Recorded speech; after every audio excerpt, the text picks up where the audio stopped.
इशाअत के 20 साल मुकम्मल होने पर आज मनाए जा रहे जश्न हिंदुस्तान के तहत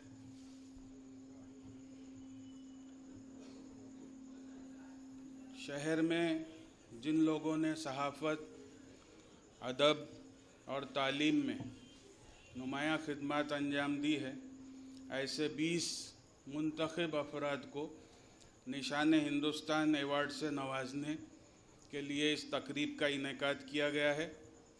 और हिंदुस्तान की जो जश्न हमेशा से हम मनाते आए हैं, गुज़िश्ता 20 सालों से ये जश्न मुनक़िद होता रहा। उसी के साथ आज हमने एक मज़ीद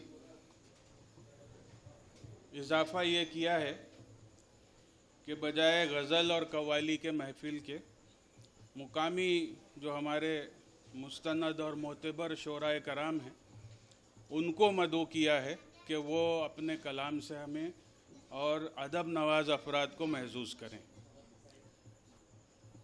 इसका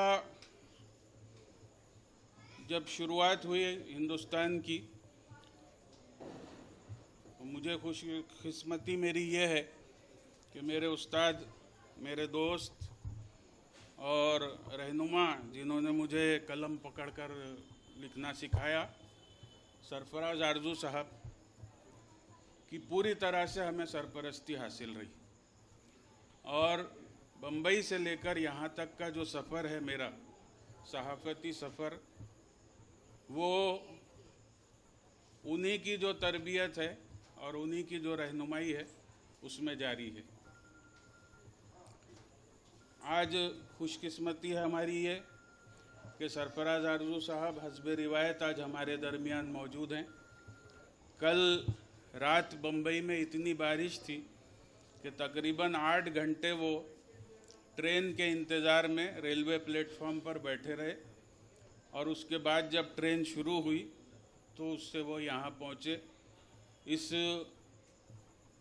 मोहब्बत की हम जितनी कदर करें वो कम है, क्योंकि ये सरपरस्ती उनकी हमारी है, मोहब्बत है जो उन्हें यहाँ खींच लाती है। वरना आजकल गुज़िश्ता 10 साल से मैं ख़ुद ये महसूस कर रहा हूँ कि न सिर्फ बम्बई बल्कि मुल्कगीर सतह पर उन्हें जाना आना पड़ रहा है। अदब की खिदमत के लिए, सहाफ़त की खिदमत के लिए वो हमेशा सरगर्म रहते हैं। साथ ही साथ बम्बई की समाजी और मिली तंजीमों की सरगर्मियों में भी फ़ाल किरदार अदा करते हैं।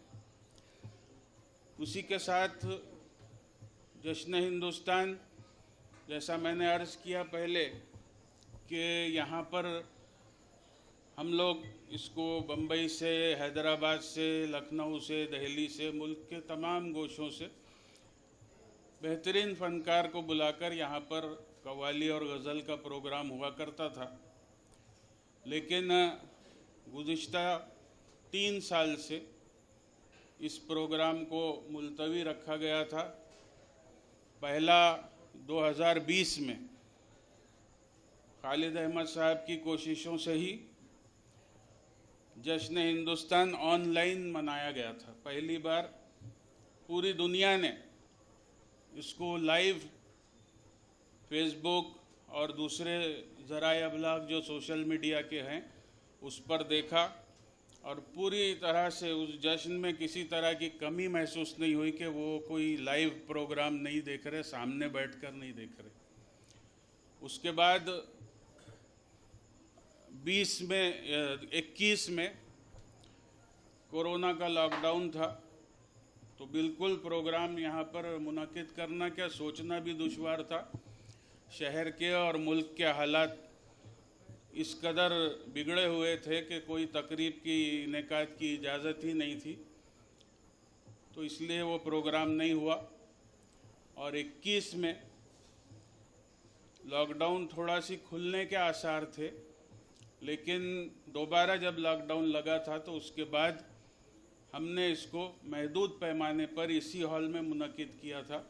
और उसमें जिन लोगों ने, जो शहर की NGOs हैं जिन्होंने कोरोना के पीरियड में नुमायाँ खिदमत अंजाम दी थी और मुतहर्रिक रहते हुए अपने फ़राइज़ की अंजामदही की थी, उनको बुलाकर उनका इस्तकबाल किया था। NGOs के ज़िम्मेदारान हर समाज के, चाहे वो किसी समाज का हो, लेकिन इंसानियत के नाते हम लोग हर एक से जुड़े हुए हैं। और उसका सबूत वो तकरीब थी जिसमें तमाम कोरोना के जो लोगों ने काम किए थे, कौम की खिदमत की थी, समाज की मदद की थी, चाहे जिस अंदाज में वो कर सकते थे उन्होंने किया था। तो उनको यहाँ बुलाकर उनकी इज़्ज़त अफजाई की गई थी। आज अल्लाह का शुक्र है कि 20वीं सालगिरह है और हालात बहुत बेहतर हैं। और हमने इस बार सोचा कि कुछ छोटे पैमाने पर क्यों ना सही, लेकिन अपनी रिवायत को सालगिरह की बरकरार रखते हुए खालिद अहमद साहब ने इस मुशायरे की ज़िम्मेदारी कबूल की और आज ये तकरीब आपके सामने है। इस दौरान हमारी कोशिश यही रही कि चाहे हालात कितने संगीन रहे हों, लेकिन पूरे 20 साल में बग़ैर किसी, यानी जो हमारी सरकारी छुट्टियां होती हैं या ईद और इस तरह की जो दिवाली वगैरह की जो तातीलात होती हैं, उसके अलावा अखबार कभी बंद नहीं रखा गया। हर मुमकिन कोशिश करके अखबार को चलाया गया, निकाला गया, चाहे कितने भी संगीन हालात हो। कोरोना में चाहे पुलिस के डंडे खाने पड़े हों या कई मरतबा हुज्जत बहस का मामला भी रोडों पर हुआ है हमारे स्टाफ के साथ, हमारे लोगों के साथ, लेकिन अखबार की इशाअत में कोई रुकावट नहीं आई। और अगर बीच में कुछ सरकार की वजह से बहुत ही ज़्यादा रिस्ट्रिक्शंस थे, तो ऑनलाइन तरीके से हमने अखबार को निकाला और लोगों तक पहुंचाया। ये उस दौर से हम लोग करते चले आ रहे हैं जब हमारे बानी मरहूम ग़ुलाम अहमद ख़ान आरज़ू साहब अंग्रेज़ों के ख़िलाफ़ अखबार में तहरीर लिखा करते थे। और जब अखबार पर बैन लगा था, पाबंदी लगा दी गई थी, उन्हें जेल में, एरोडा जेल में डाल दिया गया था, तो वहाँ से आने के बाद भी और उससे पहले भी उन्होंने साइक्लो स्टाइल पर पेपर को छापा और उसको तकसीम किया, अपने हाथ से तकसीम किया, लेकिन अखबार बंद नहीं हुआ। ये हमारे बानी की एक रिवायत है जिसको सरफराज आरज़ू साहब ने भी बरकरार रखा। बम्बई में बहुत दुश्वारियाँ आई, बम्बई के भी हालात मेरे सामने के हैं। हमने एक साथ, भले हमारी उम्रों में फ़र्क है, मेरे बड़े भाई के क्लासमेट हैं सरफराज भाई, लेकिन ख़ानदानी मरासिम इस तरह से हैं कि हम लोग एक दूसरे के साथ बचपन से वाबस्ता रहे। तो वहाँ भी हमने देखा कि सरफराज भाई ने हर मुमकिन कोशिश की और अखबार को ज़िंदा रखा, बरकरार रखा, चलाया। हम लोगों से जो भी हो सका हम साथ दिए उनका, लेकिन असल हमारे कप्तान तो वही थे कि जिनके पीछे हम पूरी मेहनत करते थे। और ये अखबार इस तरह से बम्बई का जो हमारा एडिशन है वो आज 86 साल मुकम्मल कर चुका है। उर्दू सहाफ़त की तारीख़ में अगर हम नज़र डालें तो 200 साल उर्दू सहाफ़त के हुए हैं, उसमें से 86 साल का एक बहुत बड़ा हिस्सा रोज़नामा हिंदुस्तान बम्बई, और उसके बाद उसका 10वां हिस्सा औरंगाबाद एडिशन हिंदुस्तान का 20 साल आज आपके सामने है। इस तरह से ये सहाफ़ती सफ़र जारी है। इसमें इस शहर में जब मैं बम्बई से आया आज से तकरीबन 24-25 साल पहले, तो हमने ये अज़्म किया कि बजाय इसको वहाँ से छाप के भेजने के, यहीं से इसको प्रिंट किया जाए और यहीं से बाकायदा इसकी इशाअत की जाए और इसकी तरसील की जाए। तो पूरे मराठवाड़ा में इसका नेटवर्क फैलाया गया और आज ये अखबार अपनी 20वीं सालगिरह मना रहा है। आप तमाम लोग जो मेरे सामने बैठे हैं, हर एक का इस अखबार के इस्तेहकाम में बहुत बड़ा ताउन है। बहुत बड़ा हिस्सा है और आपकी सरपरस्ती हमारे साथ हमेशा रही है। मुझे इब्तिदाई दिन भी याद आते हैं और बीच के अय्याम भी याद आते हैं, लेकिन यहाँ जितने भी सामने लोग बैठे हुए हैं वो सब के सब मेरे हमदर्द, सरपरस्त और दुख दर्द के साथी हैं।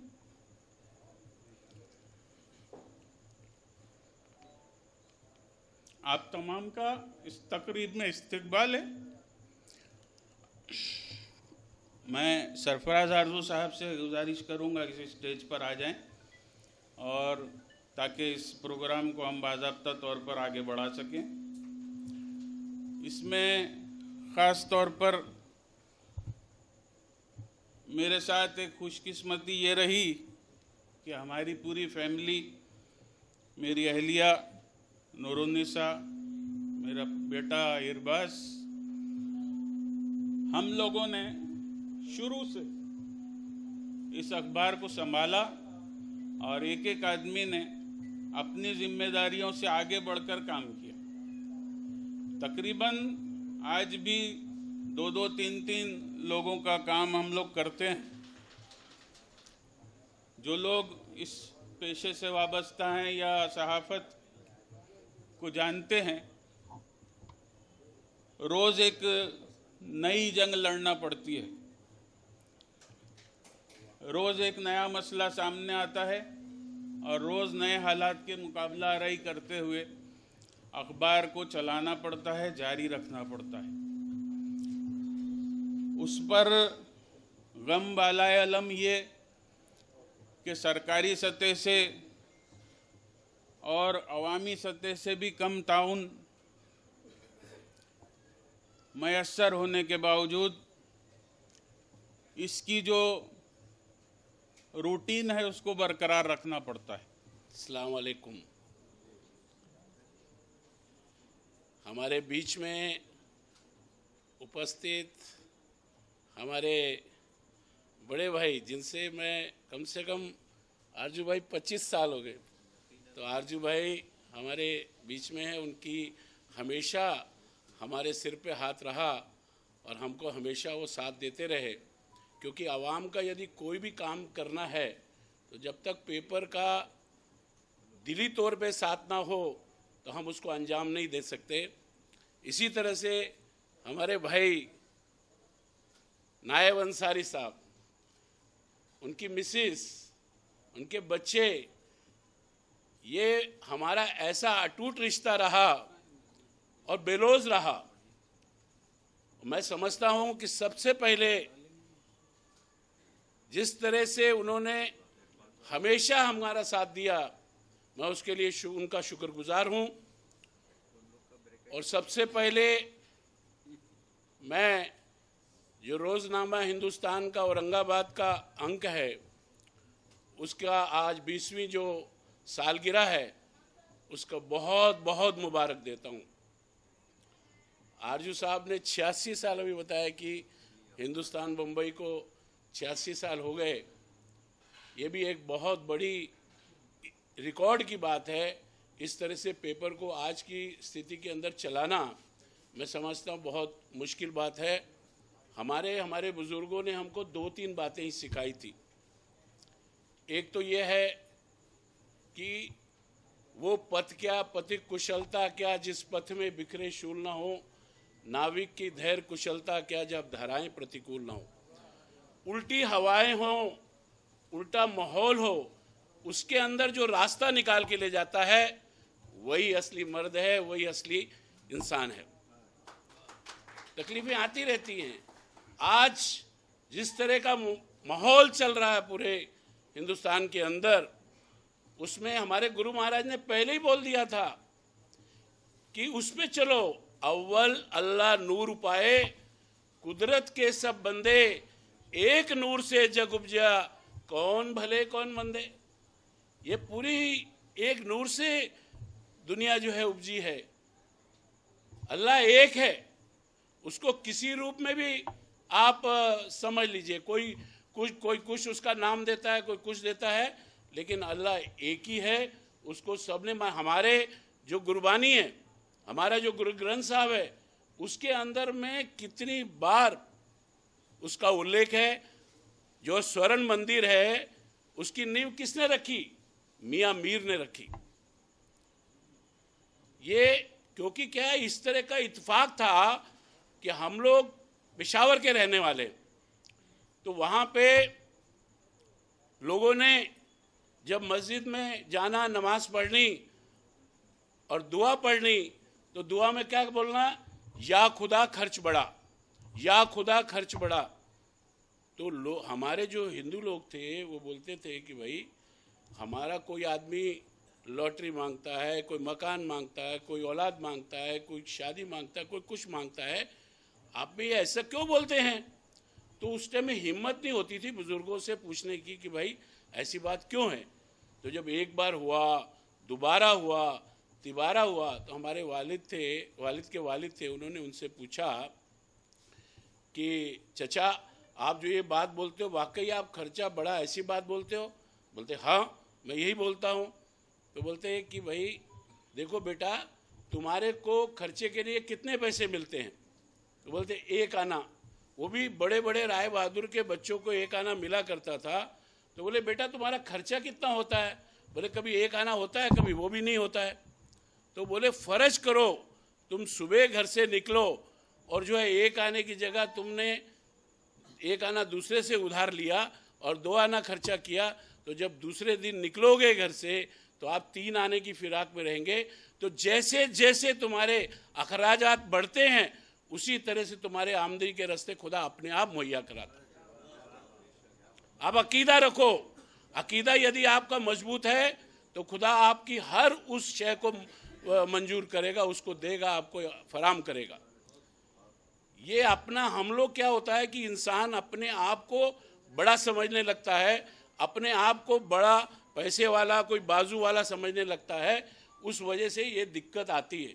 यदि ये समझ ली जाए खुदा बड़ा है और खुदा से कोई बड़ा नहीं है, तो वो सबसे बड़ा वो ये समझ लेगा कि वाकई जो है उसकी रहमत के ऊपर हमको रहना है। वो हर जो कर रहा है, एक कदम आगे जा रहा है तो भी उसके हुक्म से, जो नहीं हम कुछ गलती कर पा रहे हैं तो वो भी हो रहा है। लेकिन हमने अपना अकीदा मजबूत रखना चाहिए। दुख सुख आते रहते हैं, ये सब कोई बहुत बड़ी बात नहीं है। आज भी जो माहौल बन रहा है, मैं तो हमेशा बोलता हूँ कि रात के बाद सवेरा लाजमी है और सुबह के बाद रात भी होनी है। रात जो है मखमल के गद्दे में भी कट जाती है, रात बारदाने के अंदर भी कट जाती है सो के। इसलिए हिम्मत मत हारो, हिम्मत रखो, खुदा तुम्हारा साथ देगा। अव्वल अल्लाह नूर पाए आपको मैंने बताया। इसी तरह से आदमी ने बोला गया है कि भाई खुदी को कर बुलंद इतना कि हर तकदीर के पहले खुदा खुद बंदे से पूछे बता तेरी रज़ा क्या है, बता तेरी रज़ा क्या है। तो आज मैं ज़्यादा ना बोलते हुए आपको इतना बता सकता हूँ कि मैंने माइनॉरिटी का सब्जेक्ट के ऊपर और टेलीकम्युनिकेशन के ऊपर काम किया। आज औरंगाबाद के ऊपर आपको शायद नहीं मालूम है, पहला STD-PCO जो आया औरंगाबाद में मैंने लाया।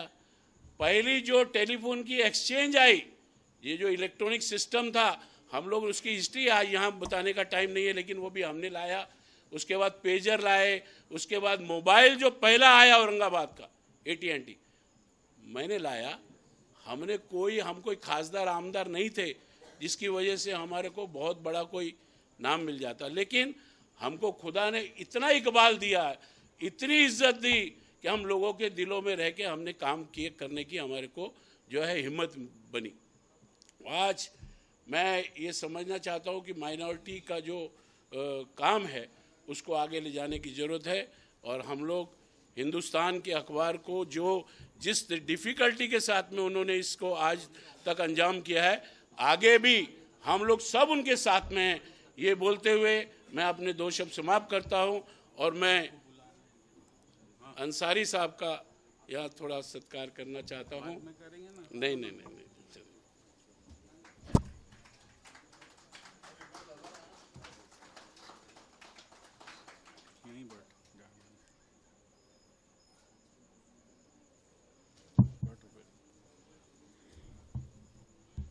हमारी खुशकिस्मती है कि हमारे जो मुहिब्बीन हैं वो तमाम तशरीफ़ ला रहे हैं। आस्ते आस्ते और भी इजाफ़ा होगा उसमें, लेकिन शहर के साबिक मेयर रशीद मामू साहब मुझे दूर से दिखाई दे रहे हैं।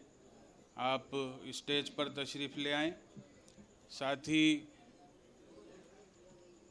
हमारे म्यूनसिपल कॉरपोरेशन के अपोजिशन लीडर साबिक कॉरपोरेटर अफसर खान साहब हमारे साथ हैं। उनसे भी इल्तिमास है कि स्टेज पर तशरीफ़ ले आएँ। मैं अफसर खान साहब का ममनून हूँ कि आज वो वक्त निकाल कर हमारे पास आए, और ये हमारी दोस्ती और मोहब्बत जो है वो उस वक्त से कायम है कि जब से ये अखबार शुरू हुआ। इनके बड़े भाई सलीम मौला साहब हर हिंदुस्तान के जश्न में मौजूद रहते और बढ़ चढ़ के हमारे साथ उसको सेलिब्रेट किया करते थे। अफसर साहब अगर कहीं मसरूफियत रही तो अलग बात है, वरना हमेशा कम से कम मिल के तो भी चले जाते थे।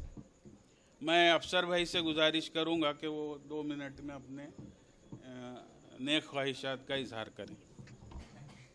हिंदुस्तान डेली की 20वीं सालगिरह पे आए हुए सभी मेरे बुजुर्ग दोस्तों को अस्सलाम वालेकुम। सबसे पहले तो अंसारी साहब को मैं मुबारकबाद देता हूं कि इस हिंदुस्तान पेपर मतलब किस घटनाओं से किस परिस्थितियों में उन्होंने चलाया, और उनके लड़के इरबाज अंसारी और हमारे बाजी ये इतनी मेहनत करते हैं और सच्चाई को सामने रखने की बात हमेशा अंसारी साहब करते हैं और सच्चाई को सामने रखते हैं। चाहे वो किसी का भी मसला हो, बड़ा लीडर हो छोटा लीडर हो, उन्होंने हमेशा बेबागी से लिखा है। तो मैं उनको अपनी जानिब से मुबारकबाद देता हूँ। और इसमें आए हुए हमारे माजी महापौर रशीद मामू साहब, अंसारी साहब, बॉम्बे से आए हुए हमारे भाई, और तमाम को मुबारकबाद देता हूँ। और एक बार अंसारी साहब का सत्कार करता हूँ, और बाजी का भी, और इरबाज का भी।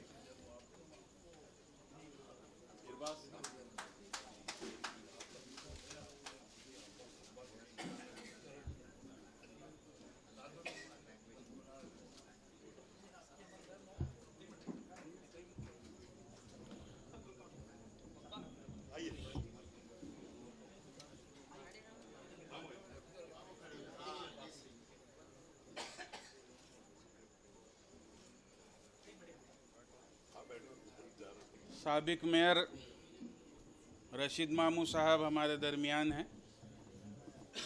शहर के लिए ये फ़ख्र की बात है कि पहला मुस्लिम मेयर होने का उन्हें एजाज़ हासिल है।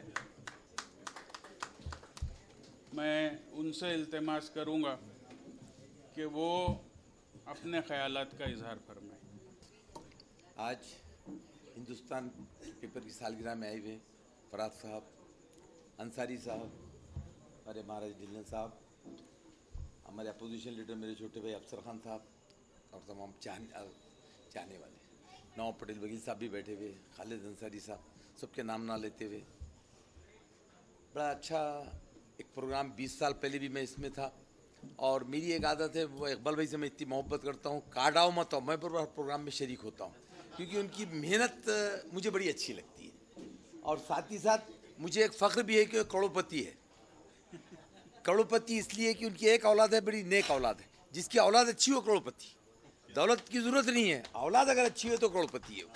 तो उनकी औलाद बड़े हिसाब से, नहीं तो कई टाइम हमने देखे प्रेस में अगर कभी किसी का बच्चा रहे तो हालात कुछ और होते हैं। लेकिन मैं देखा हूँ कि कई साल से कोई उनको इश्तिहार दो मत दो, जो भी न्यूज़ है वो बिल्कुल सही पहुँचाता, कभी भी कोई कोताही नहीं होती है। और ये मिलकर के जो चला रहे हैं, बहुत बड़ी बात है कि मियाँ बीवी दोनों साथ में, और कितने तरीके 20 साल से एक जगह बिल्कुल कभी गुस्सा नहीं, झगड़ा नहीं, किस तरीके से चलाए, मैं उसके भी बड़ा मुबारकबाद देता हूँ। नहीं तो बहुत बड़ी बात है, अपन आजकल बड़ा सुनते हंसते हैं कि भाई कम से कम हालात ये होते हैं, लेकिन उसके बाद बच्चे को भी जो तालीम दे करके आका है और सबको साथ लेके चलना। और आप आए हैं बॉम्बे से हिंदुस्तान के लिए से, तो मुझे सरफराज साहब, तो बड़ा अच्छा लगा है कि भाई कम से सरफराज आए तो ये मालूम हुआ कि आप हमारे इकबाल साहब से कितनी मोहब्बत, ये शुरू बॉम्बे से करते आए। लेकिन इस शहर में जब भी कोई न्यूज़ की चीज़ हो तो बेबागी से उन्होंने आवाज़ उठाते हैं और साथ देते हैं। और क्यों ना हो, ये देख कर के बड़ी खुशी होती है कि कम से कम बात नहीं। तो आजकल ऐसा था, अखबार की हर सत्र में ऐसा जहर भरा हुआ था कि सुबह की चाय भी मुझे कड़वी लगने लगी। हालात कुछ ऐसे हो जाते हैं कि अखबार में कुछ चीज़ें आजकल कुछ ही हो जाती है, लेकिन कुछ लोग ऐसे हो जाते हैं, कुछ इंसान ऐसे हो जाते हैं कि जो अच्छी चीज़ें बताना चाहते हैं। तो आजकल मीडिया, तो आप जानते हैं कि मीडिया के क्या बारे में चल रहा है, हालात मीडिया के बारे में क्या है, उसमें से रहना, उर्दू पेपर चलाना बहुत बड़ी बात है सब। नहीं तो आजकल उर्दू पेपर चलाने के लिए बहुत हिम्मत लगती है। और हम तो जब खोले तो मैं इकबाल भाई से बोला था, इकबाल भाई आप अखबार चला रहे हैं लेकिन चलेगा क्या? लेकिन मैं वो 20 साल पहले के अल्फाज वापस लेता हूँ कि आपने वाकई चलाए। ये बात बिल्कुल सही है कि भाई हिम्मत बहुत, क्योंकि बहुत मुश्किल होती है करना कराना स्टाफ। अभी तो भी ज़रा सहूलत हो रही, नहीं तो उस ज़माने में रात में इकबाल भाई भाग रहे कातिब ढूंढते हुए, कातिब गए, बड़ी मुश्किलें होती थी। जो मुश्किलों से लोग निकले भी, अभी बहुत बड़ी बात है ये कि आज कम से कम शहर के लिए कुछ दिए हैं और हिंदुस्तान का नाम रख कर के वैसी हिंदुस्तान की चीज़ें तरक्की के लिए भी आगे लेके गए। और ये बात सही है कि मैं पहला महापुर मुस्लिम बना हूँ, लेकिन ये आप लोगों की दुआओं से, अगर दुआएं नहीं होती तो मैं होता भी नहीं था। और उसकी मेरी देन है कि अबू कलाम रिसर्च सेंटर मैंने बनाया हूँ। ये एक ख़ास बात है कि जो आज तक के खालिद साहब जानते हैं, लड़के मैंने बनाया कि एक तारीख़ी चीज़ है और इसके अंदर मुग़ल आर्ट बनाए, तो कम से कम शहर के लिए कुछ दिया। ज़करिया साहब मरहूम गुजरे तक के मानते थे कि भाई मामू आपने काम अच्छा औरंगाबाद के अंदर किया। ऐसे कई चीज़ें होती है, लेकिन साथ ही साथ आपने यहाँ मुझे बुलाए, मुझे 2 मिनट कहने का मौका दिए, मैं आपका शुक्रिया अदा करता हूँ। और हैदराबाद बॉम्बे से आए हुए हमारे सरफराज साहब, उनका भी शुक्रिया अदा करता हूँ। और ये कहता हूँ आप ऐसी हमारे अंसारी भाई के सर पे ऐसी हाथ रखा करिए, क्योंकि हम समझेंगे कि आपने हमारे सर पे हाथ रखा। ये कहते अपने 2 अल्फाज करता हूँ। अल्लाह हाफ़िज़। तमाम जो हमारा ये दूसरा एक सेशन है, एजाज जैदी साहब शायद मुझे दूर से दिखाई दे रहे हैं, यहाँ शिया मुस्लिम पर्सनल लॉ बोर्ड के मेंबर हैं और अखबार के साथ इब्तदाई दिनों से वाबस्ता हैं। जो भी हमारे सुख दर्द होते हैं हम साथ में उसको रहते हैं। मैं उनसे इल्तिमास करता हूं कि यहाँ पर आगे तशरीफ़ ले आएं। और अब गुजारिश है, जो हमने एवार्ड के लिए कुछ साथ में, ये एवार्ड क्या है, हमारी एक इज़्ज़त अफजाई है या हमारी खुशनसीबी है कि हम अपने जो मोहसिनीन हैं उनका हम एहसान तो नहीं चुका सकते, लेकिन उनकी इज़्ज़त अफजाई कदर ज़रूर कर सकते हैं। इसलिए अल्लाह ने जो मौका दिया है, तो इसमें से 20वीं सालगिरह पर शहर के 20 लोगों को हमने अवार्ड देने का फ़ैसला किया है। और हो सकता है कि हमारे शहर में तादाद बहुत ज़्यादा है, लेकिन आइंदा के लिए कुछ लोगों को हमने रखा है। इसलिए कोई ये ना समझे कि हमने उसकी पजीराई नहीं की। आम तौर पर जैसा मैं बात कर रहा था कि अवार्ड फंक्शन ऐसे हुआ करते हैं कि जिसमें कुछ लोगों से ताउन लेकर या उनसे कुछ मफाद वाबस्ता हो तो उनके अवार्ड दिए जाते हैं। लेकिन हिंदुस्तान का अवार्ड ये उस वक्त से जारी है जब हमारे बानी ग़ुलाम अहमद ख़ान आरज़ू साहब ने इसे शुरू किया था। और जैसा मैंने पहले अर्ज़ किया कि वो चूँकि एक मुजाहिद आज़ादी थे, उन्होंने पाकिस्तान में जिस तरह से निशान पाकिस्तान दिया जाता है, उस तरह से बम्बई में इस अवार्ड को शुरू किया था, निशान हिंदुस्तान। तो वो अवार्ड का मामला वहाँ से चला।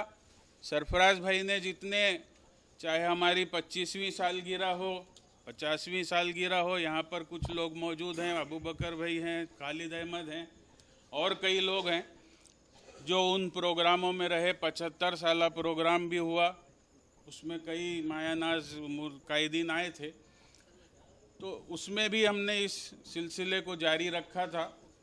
और अब इंशाअल्लाह तैयारी है, 86 साल मुकम्मल हो गए हैं, आइंदा 100 साला प्रोग्राम में फिर उसको हम उस रिवायत को बरकरार रखेंगे और उस इस अवार्ड को वहाँ भी दिया जाएगा।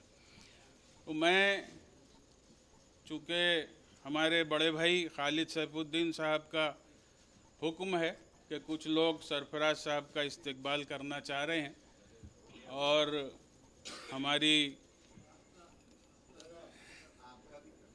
सरफराज साहब का इस्तकबाल हुआ तो मेरा हो गया, मैं उनका शागिर्द हूँ। तो मैं इल्तिमास करूँगा हमारे अबू बकर भाई से कि कौन आप ही नाम लें। मौलाना आज़ाद विचार मंच की जानिब से यूसुफ अंसारी साहब और सलीम खान साहब नायब अंसारी साहब का और सरफराज खान आरजू साहब का इस्तकबाल फरमा रहे हैं। अब मैं दरख्वास्त करूँगा शहर की मुस्तैद और मुतहर्रिक अदबी अंजुमन वारिसानी हर्फ कलम की जानिब से जनाब नूरुल हसनैन साहब, खालिद सैफुद्दीन साहब, डॉक्टर शरफुद्दीन साहब और कामिल साहब से कि वो सरफराज खान आरजू साहब और नायब अंसारी साहब की खिदमत में गुलहाए मोहब्बत पेश फरमाएँ।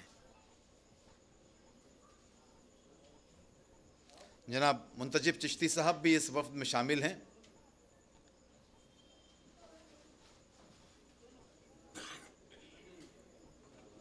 जनाब नूरुल हसनैन साहब सरफराज आरजू साहब की गुलपोशी फरमा रहे हैं।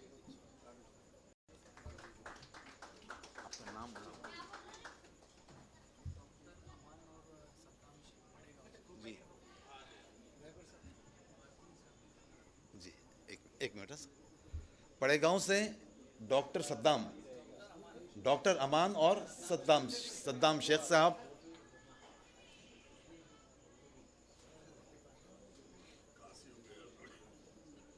डॉक्टर अमान साहब और सद्दाम शेख साहब से दरख्वास्त है कि वो अपनी मोहब्बतों का, अक़ीदतों का नजराना पेश फरमाएं जनाब नायब अंसारी साहब की खिदमत में।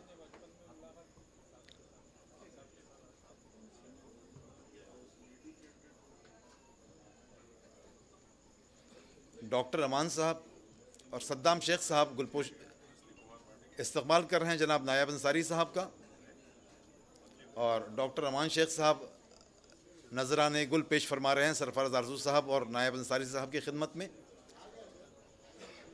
शाहिद साहब,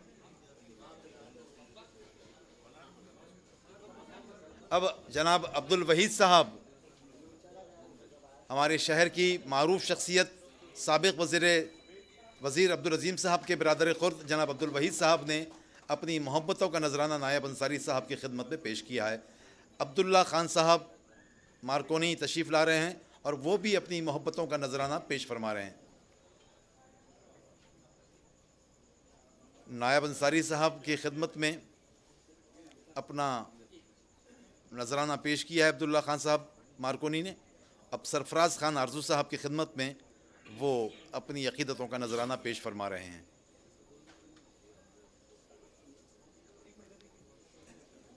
अब्दुल्ला भाई कैमरे की तरफ देखिए, आप कैमरे की तरफ।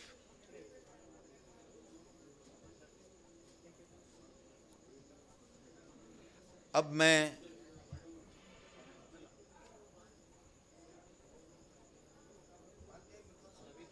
नवीद हशर साहब से दरख्वास्त करता हूं कि वो नायब अंसारी साहब की खिदमत में अपनी अक़ीदतों का नजराना पेश फरमाएं। जनाब अब्दुल खदीर साहब साबिक एडिटर भास्कर अपनी मोहब्बतों का नजराना पेश करने के लिए तशरीफ़ लाए हैं। डॉक्टर अब्दुल खदीर खान साहब,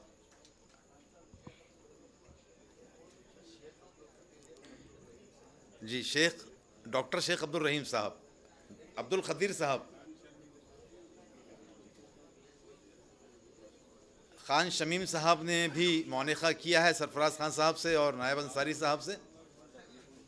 जनाब क़ाज़ी साहब, क़ाज़ी मोजुद्दीन तस्नीम साहब और सलीम शेख साहब अपनी मोहब्बतों का नजराना पेश फरमा रहे हैं।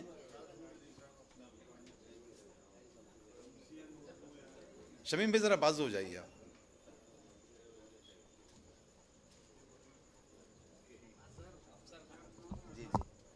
अजहर अफसर खान साहब अपनी मोहब्बतों का नजराना, अपनी अक़ीदतों का नजराना नायब अंसारी साहब की खिदमत में पेश फरमा रहे हैं।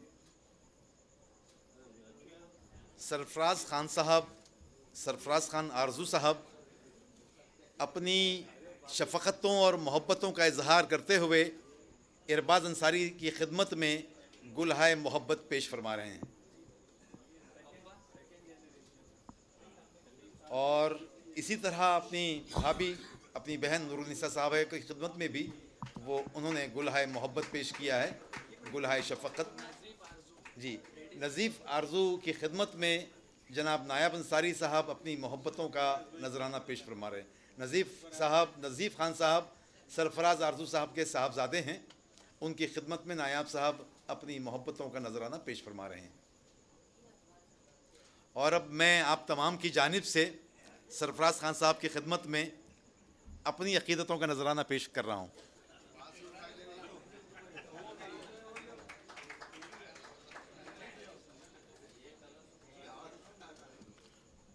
चलिए, तमाम जिन लोगों ने हमारी इज़्ज़त अफजाई की, तमाम का शुक्रिया। अब मैं इल्तिमास करता हूँ, जिन लोगों के नाम हमने अवार्ड के लिए मुंतखब किए हैं और वो हमारे इस एज़ाज़ को कबूल करने के लिए यहाँ पर तशरीफ़ लाए हैं। सबसे पहले हमारे सरपरस्त अब्दुल अज़ीम साहब, जब से यह अखबार हमारा शुरू हुआ है तो उन्हें बड़ी मसरत हुआ करती थी।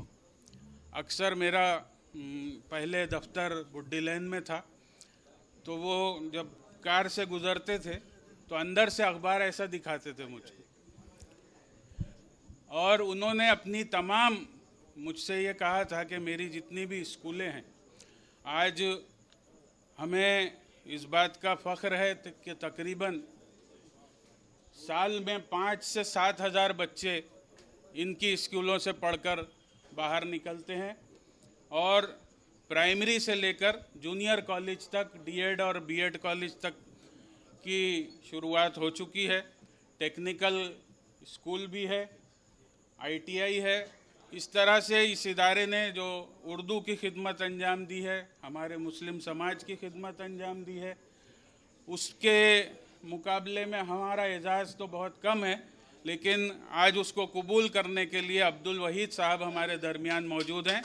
मैं गुजारिश करूंगा कि वो स्टेज पर तशरीफ़ ले आएँ, और सरफराज भाई से गुजारिश करूंगा कि आप अपने हाथों से, हमारे चीफ एडिटर हैं, यहीं दे दो, मैं यहीं दे देता, सरफराज भाई दे देंगे।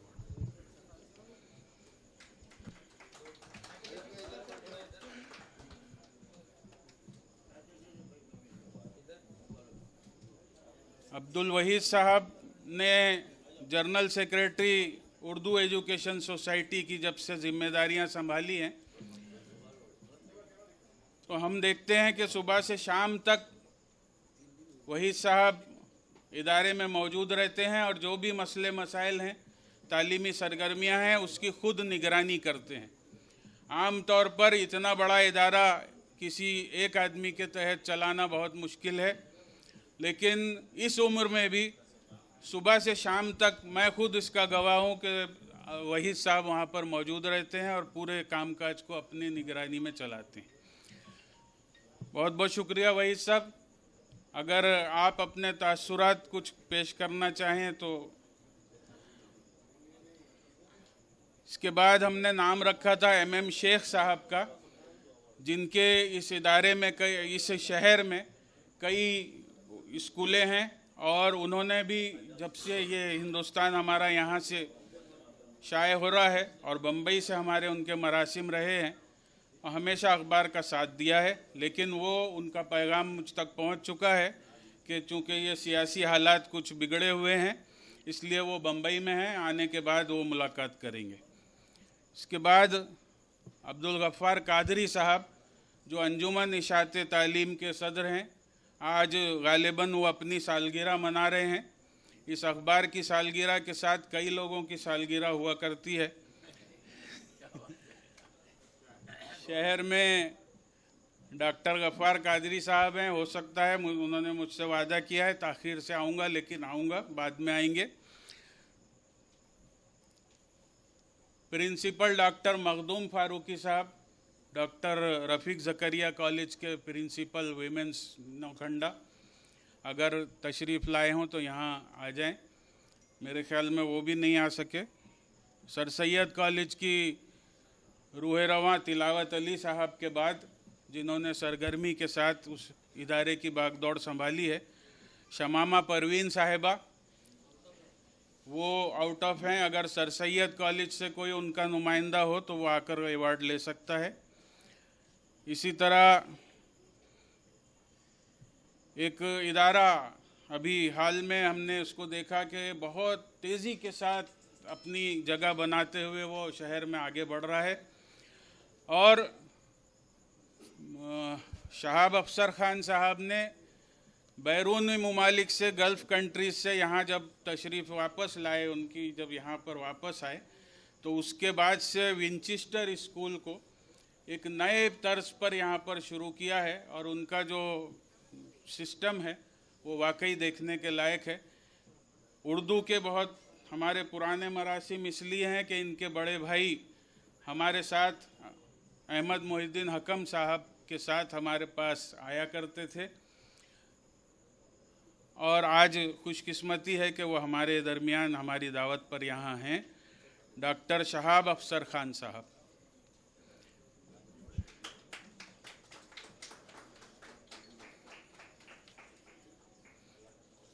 इसी तरह से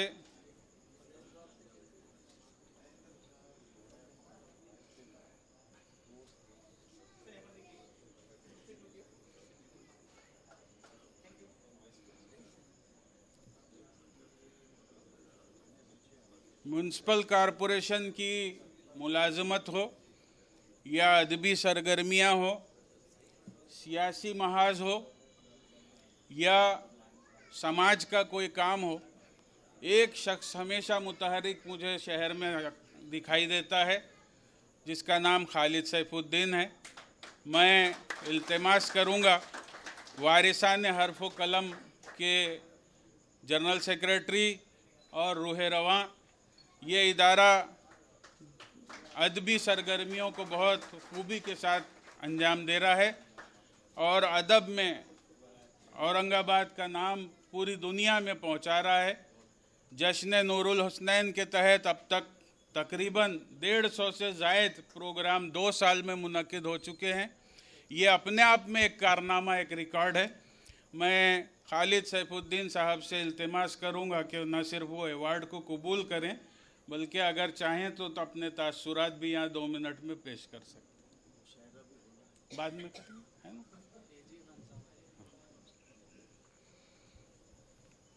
किधर है?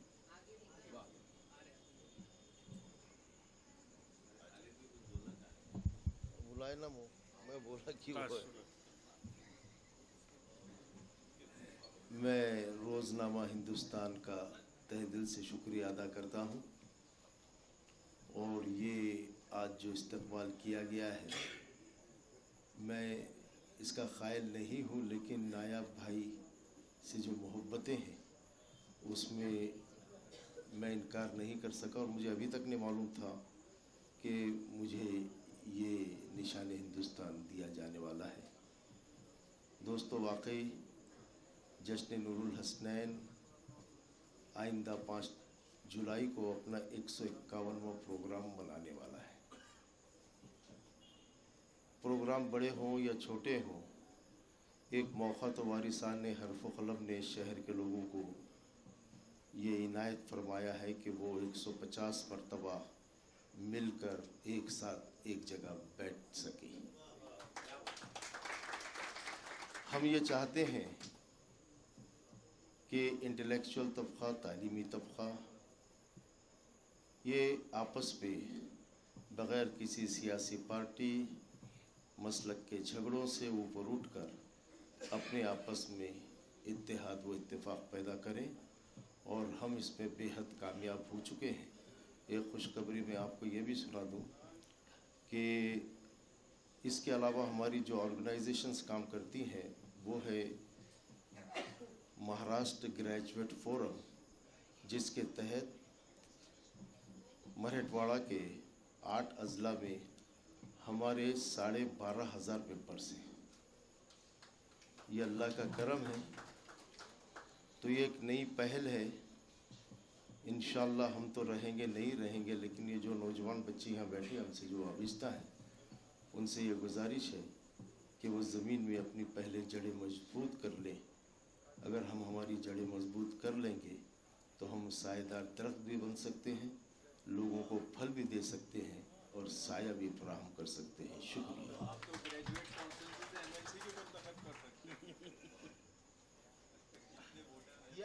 इनके फर्जन सेनेट में मेंबर हैं।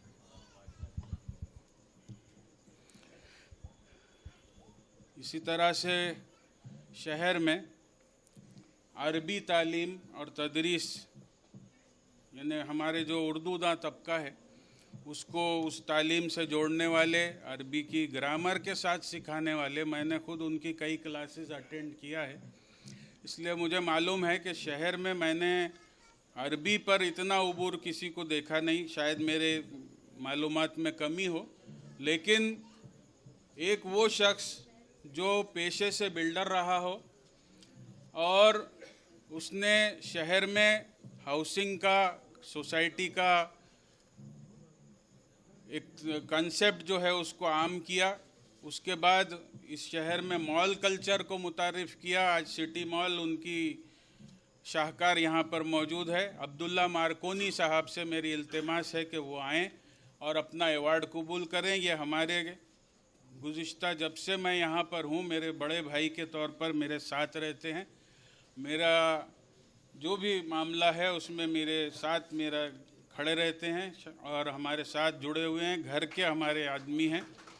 अब्दुल्ला मार्कोनी साहब की क्लासेस ना सिर्फ औरंगाबाद बल्कि जालना और इतराफ़ के ज़िलों में भी ये अरबी तालीम के लिए जाते हैं। आज खुशी है कि हमारे अवार्ड को कबूल करने के लिए वो यहाँ पर मौजूद रहे। डॉक्टर इर्तिकाज़ अफजल खान साहब तशरीफ़ ला चुके हैं, हम मुंतज़िर थे उनके। अब अदबी मामला हो और ख़ान मुकीम साहब हमारे दरमियान मौजूद हों और उन्हें हम कभी फरामोश नहीं कर सकते। ऑल इंडिया रेडियो जब सुबह ऑन किया करते थे तो इनकी आवाज़ सुनाई देती थी। ख़ान मुकीम खान साहब की आवाज़ को सुनकर शहर का जो उर्दूदा तबका है वो बेदार हुआ करता था और आज वो हमारे दरमियान मौजूद हैं। मैं चाहूँगा कि अवार्ड को कबूल करने के लिए वो यहाँ डाइस पर तशरीफ़ लाएं। साथ ही साथ कई अदबी अंजुमनें आपके ज़ेरे निगरानी जारी हैं और हमारे न सिर्फ खैर खा रहे हैं बल्कि आगे बढ़कर हमारी मदद करते रहे हैं, अदबी हलकों में हिंदुस्तान को पहुंचाने में हमारे साथ रहें। अब उर्दू सहाफ़त के जो लोग हमारे साथ हैं, इस शहर में खिदमत अंजाम दे रहे हैं, जनाब शोएब खुसरो साहब, रोज़नामा औरंगाबाद टाइम्स गुज़िश्ता तकरीबन 40-50 साल से ज़ायद अरसे से यहाँ पर अपनी खिदमत अंजाम दे रहा है, लेकिन वो कुछ वजूहात की वजह से यहाँ नहीं है, लेकिन हमारे दिल में ज़रूर हैं। एशिया एक्सप्रेस के मुदीर आला शारिक नक्शबंदी, शायद वो डॉक्टर साहब के साथ मौजूद हैं, लेकिन एशिया एक्सप्रेस भी उर्दू का एक मोतबर अखबार है जिसने शहर में अपनी साख कायम की है। इसी तरह ज़मीर अहमद कादरी साहब, मुदीर आला रोज़नामा रहबर, वो शायद अजमेर में थे मेरी जब बात हुई, और आए या नहीं आए मुझे अंदाज़ा नहीं है, लेकिन हमारे दरमियान हमारे सरपरस्त और मुझे जो कानूनी मामलात से हमेशा बचाते रहे हैं, आज शहर का शायद मुझसे ज़्यादा कोई खुशनसीब एडिटर नहीं होगा जिस पर इतने कसीर तादाद में मुकदमात हुए। मुकदमात हमारे लिए, हमारे सरफराज भाई ने हमें तालीम दी है कि ये आपके काम की सनद है। तो ये जब भी कानूनी मामला पेश आता है तो बगैर किसी फीस के लिए हुए एडवोकेट नवाब पटेल साहब हमारी मदद करते हैं अदालत में, और रोज़नामा अल जज़ीरा के बानी हैं, चीफ एडिटर हैं। आज वो अवार्ड को कबूल करें हमारी तरफ से।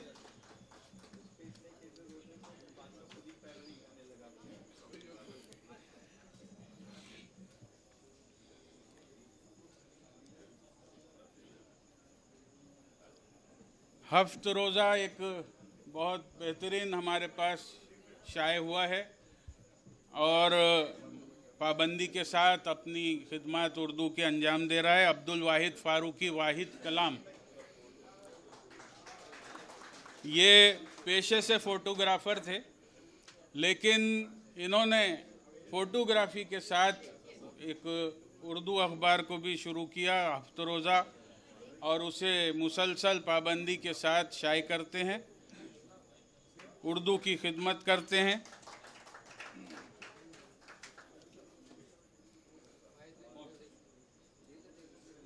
फोटोग्राफर को शायद एंगल बताने की ज़रूरत नहीं होती। इसी तरह शहर में न्यूज़ नेटवर्क चैनल जो चल रहे हैं, उससे भी उर्दू की खिदमत बहुत बड़े पैमाने पर होती है।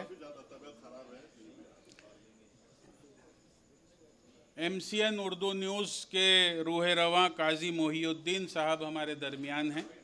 उर्दू न्यूज़ जो शहर में चलती है, घर घर में देखी जाती है, वो काजी साहब की मेहनतों का समरा है कि वो दिन रात उसके लिए मेहनत करते हैं।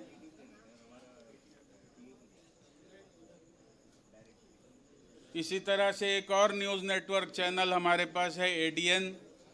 अय्यूब खान साहब उसके रूह रवां हैं। अगर वो हों या उनका कोई नुमाइंदा हो तो वो आकर अपना अवार्ड ले लें। ETV उर्दू के नुमाइंदे अजहरुद्दीन,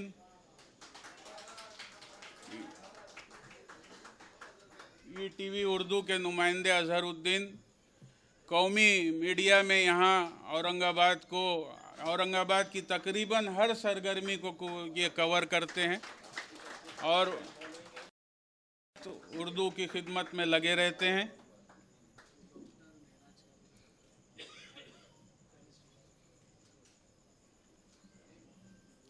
अब देखिए, एक और अलग तरह का हम ये एजाज़ देने जा रहे हैं। कुछ लोग ऐसे होते हैं जो वाकई उर्दू के साथ शबो रोज़ जुड़े रहते हैं, जैसा मैं हूँ, लेकिन कुछ लोग पर्दे के पीछे रहते हुए जो हमारी मदद करते हैं ताकि हम अपनी खिदमत को अंजाम दे सकें। उनमें से एक नाम डॉक्टर अजीज़ कादरी साहब का है, जो यहाँ पर बड़े गांव में जिनका मेंटल हॉस्पिटल है। नफ्सियाती इलाज ज़रूर होता है उधर, लेकिन अदबी नब्ज़ को वो बहुत अच्छी तरह जानते हैं। और उनके फ़र्जंद हमारे दरमियान डॉक्टर मेराज कादरी साहब हैं। ये कई सोशल इदारों से ज़रूर जुड़े हुए हैं, लेकिन हिंदुस्तान के साथ हमेशा से दस्ते ताउन दराज करते रहे हैं। मैं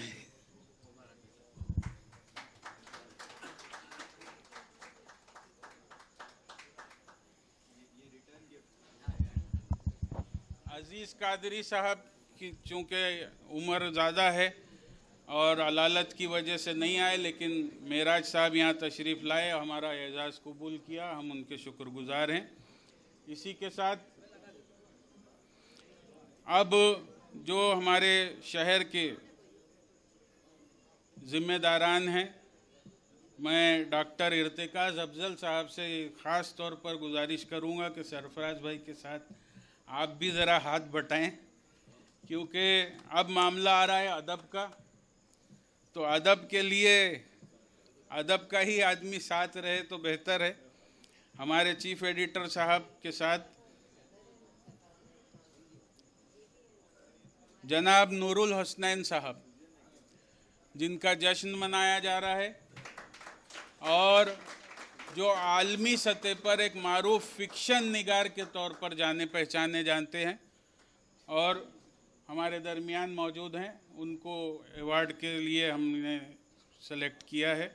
आप इसे कबूल करें। ये छोटा सी एक नजराना है। आपकी खिदमत इतनी बड़ी है कि उसके लिए चाहे जितना किया जाए कम है।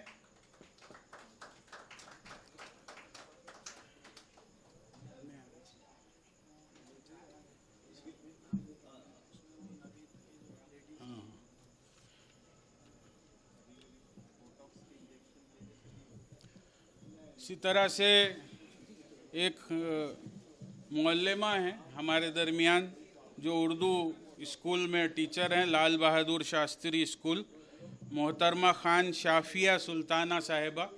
उनसे इल्तिमास है कि वो भी तशरीफ़ ले आएँ और नूरुन्निसा से इल्तिमास है कि वो यहाँ पर तशरीफ़ लाएँ और उन्हें अवार्ड से नवाजें।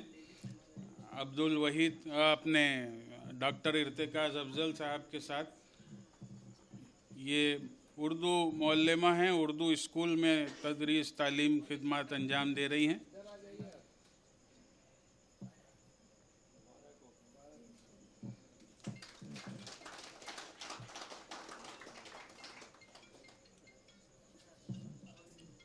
खान शमीम साहब, खान शमीम साहब को कौन नहीं जानता। इनकी लिखी हुई नज़में शाहकार हुआ करती हैं। हिंदुस्तान के न सिर्फ यहाँ बल्कि सफ़े बम्बई के भी अखबार में सफ़े अव्वल पर शाये होती रही हैं। मैं उनसे इल्तिमास करूँगा कि वो तशरीफ़ लाएं और अपना अवार्ड कबूल करें।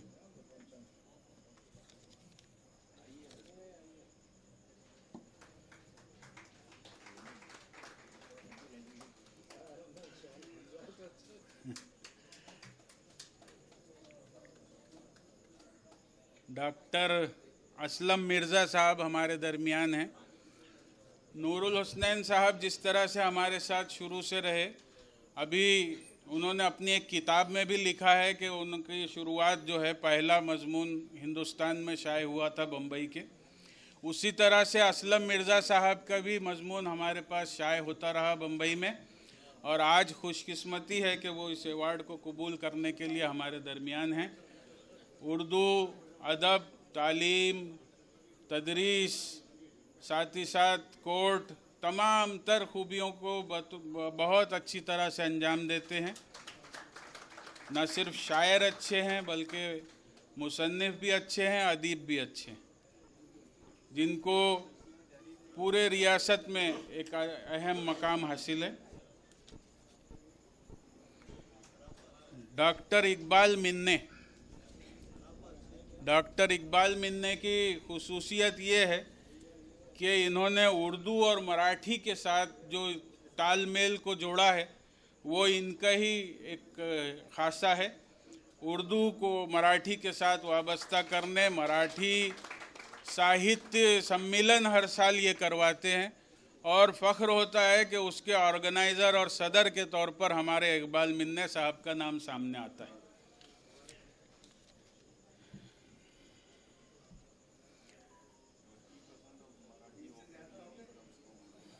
नहीं, 20 से ज़्यादा अवार्ड ही नहीं बनवाए थे। अब मेरी फहरिस्त में और एक दो नाम हैं, लेकिन मैं चाहूँगा कि हम लोग क्या उन्हें अवार्ड पेश करें, वो पूरी दुनिया को अवार्ड। लेकिन औरंगाबाद की हर तकरीब में अदबी हो या समाजी हो, हम उन्हें अपने साथ देखते हैं। बहुत अच्छे शायर। छोटी बहरों में अगर कोई मैंने किसी को माहिर, छोटी बहर में बड़ी बात कहने वाले शायर सलीम मोहिउद्दीन, उनकी प्रोफेसर हैं, सदर शोबा हैं नांदेड़ के कॉलेज में और परभनी में और एक ज़रई कॉलेज में भी इनकी खिदमत हैं। शहर में इनको बहुत मकबूलियत हासिल है। फारूक शमीम साहब फारूक शमीम साहब बहुत सरकर्दा शायर,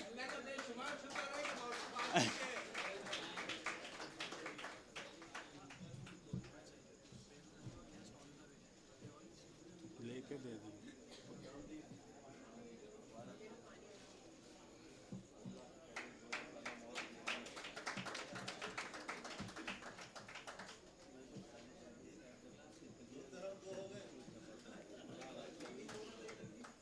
अब परभनी से हमारी दावत पर यहाँ तशरीफ़ लाए खिज़र अहमद ख़ान शरर साहब।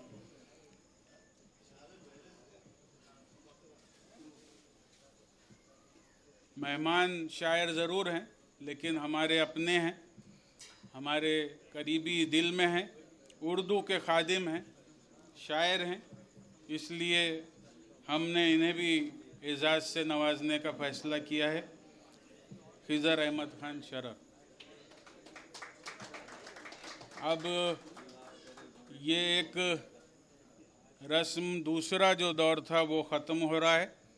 अब तीसरा आपका जो मुशायरा है वो शुरू होगा, और उसके बाद जब तक ये आप हैं और मुशायरा है, आइए और लुत्फ़अंदोज़ होए हम और आप तमाम मिलकर।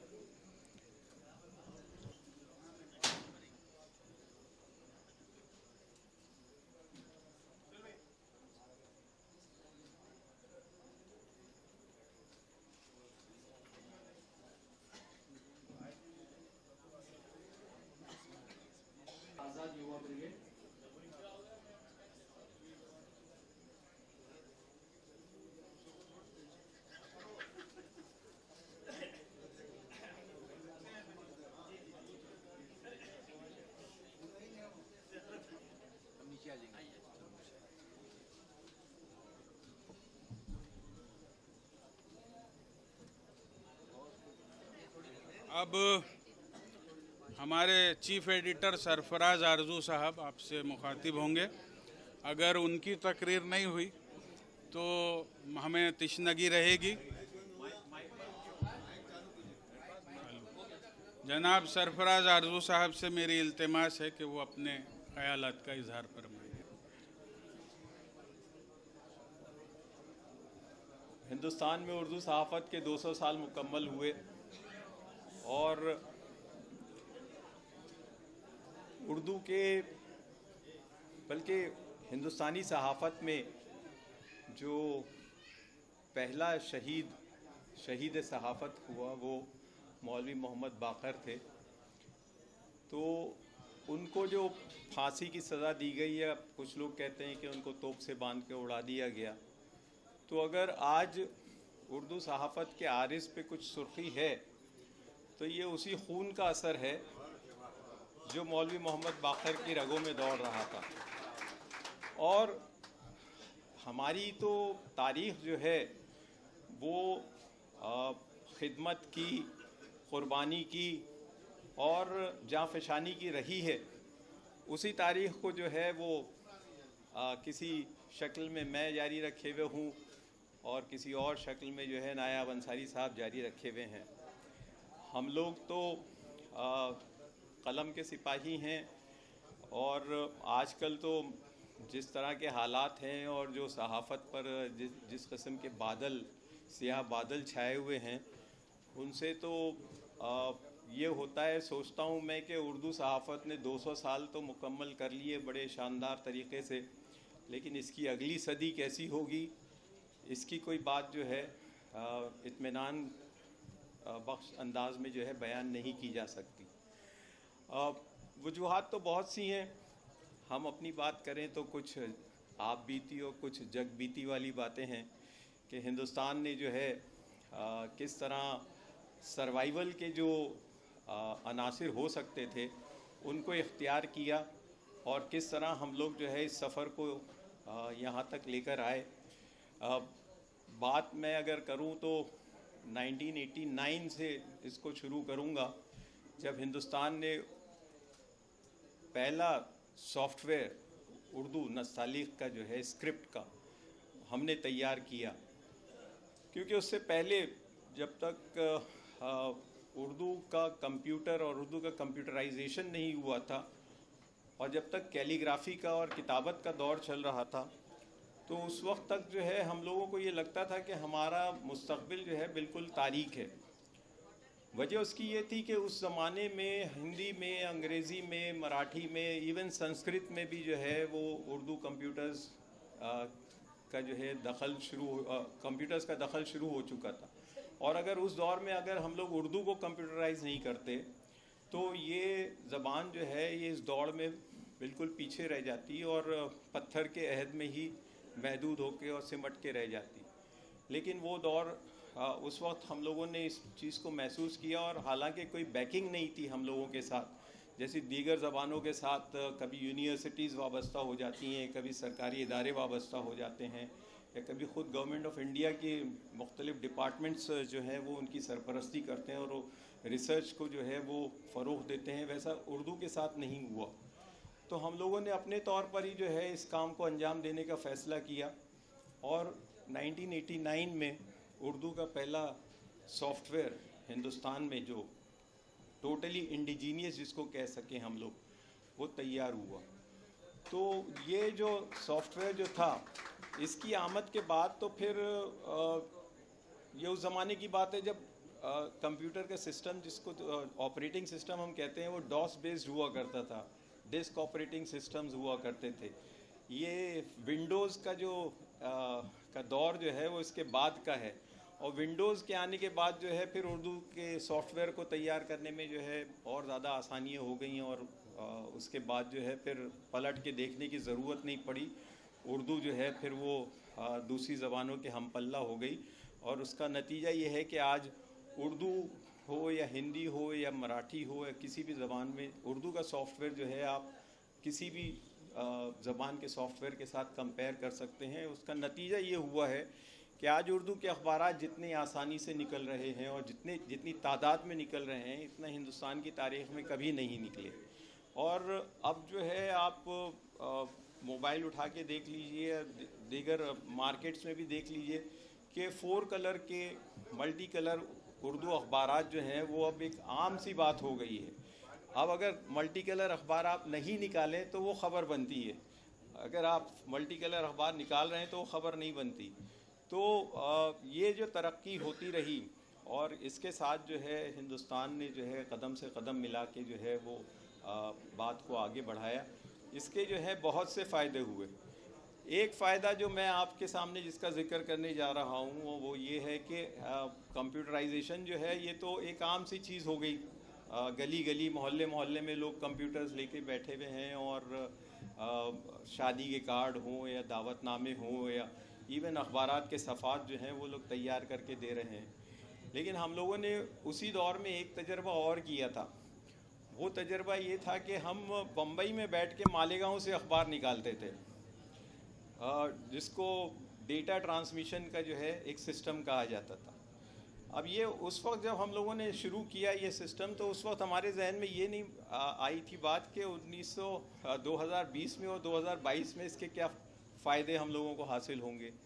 तो हुआ ये कि जब लॉकडाउन लगा और जब पूरे हिंदुस्तान में लोगों के चलने फिरने तक पर जो है पाबंदियाँ लगने लगी और अखबारात की इशाअत जो है वो मसदूद होने लगी और बल्कि कई अखबारात तो बंद भी हो गए। तो उस दौर में जो है हमने जो 1990 में जो काम किए थे उनका जो है 30 साल बाद हमको जो है डायरेक्ट जिसको कहते हैं ना उसका फ़ायदा हासिल हुआ। वो इस तरह के बम्बई में लोकल ट्रेनें बंद हो गई, बसों में सफ़र करने की इजाज़त नहीं थी, आप जो है बाहर नहीं निकल सकते थे। तो हमने ये किया कि हमारे जो सफ़ा साज थे उनके घरों पे जो है कंप्यूटर्स को जो है और लैपटॉप्स को जो है पहुंचा दिया। और वो तजर्बा जो हमको बम्बई से बैठ के मालेगांव में अखबार निकालने का जो हम लोगों को तजर्बा हासिल हुआ, उसकी वजह से हम लोग जो है हिंदुस्तान वो वाहिद अखबार था जो लॉकडाउन के स्याह तरीन अय्याम में भी जो है बड़ी पाबंदी से शाया होता रहा, क्योंकि वो सफ़ात के लिए तैयार करने के लिए अखबार तैयार करने के लिए लोगों को घर पे दफ्तर में आने की ज़रूरत नहीं रही। तो वो अपने घर से बैठकर ही जो है तमाम ख़बरें तमाम सफ़ात जो है वो तैयार करके बैठते रहे। हमारे दफ्तर का तो ये आलम था कि मुझे वहाँ पे शाम को अजान देना पड़ती थी कि यहाँ से बलाएं जो हैं वो दूर हो जाएं, क्योंकि हू का आलम था, सड़कें वीरान, कुछ भी नहीं। लेकिन ये जिसको कहते हैं कि एक ऐसा तजर्बा था जिसने हम लोगों को जो है सर्वाइवल का एक बहुत बड़ा अहम सबक सिखाया। और यही चीज़ जो है हमने देखी कि बम्बई से बैठ के हम लोगों ने जो है नायाब भाई के लिए भी जो है सफ़ात तैयार की और उनकी तरसील का इंतज़ाम किया, ताकि यहाँ भी जो है वो तवातर जो है वो बरकरार रहे। तो ये तो एक उसका एक हम जिसको मैं कहता हूँ कि ये हमारी आप बीती वाली बात थी। और जग बीती वाली बात ये है कि हिंदुस्तान में सहाफ़त का जो मेयार जिस तेज़ी से बम्बई की ज़बान में कहते हैं ना घसर रहा है, उस पर जो है हम लोगों को बड़ी तशवीश है। और तशवीश की वजह ये है कि इस ज़वाल में जो है हुकूमत का भी अपना एक कंट्रीब्यूशन है।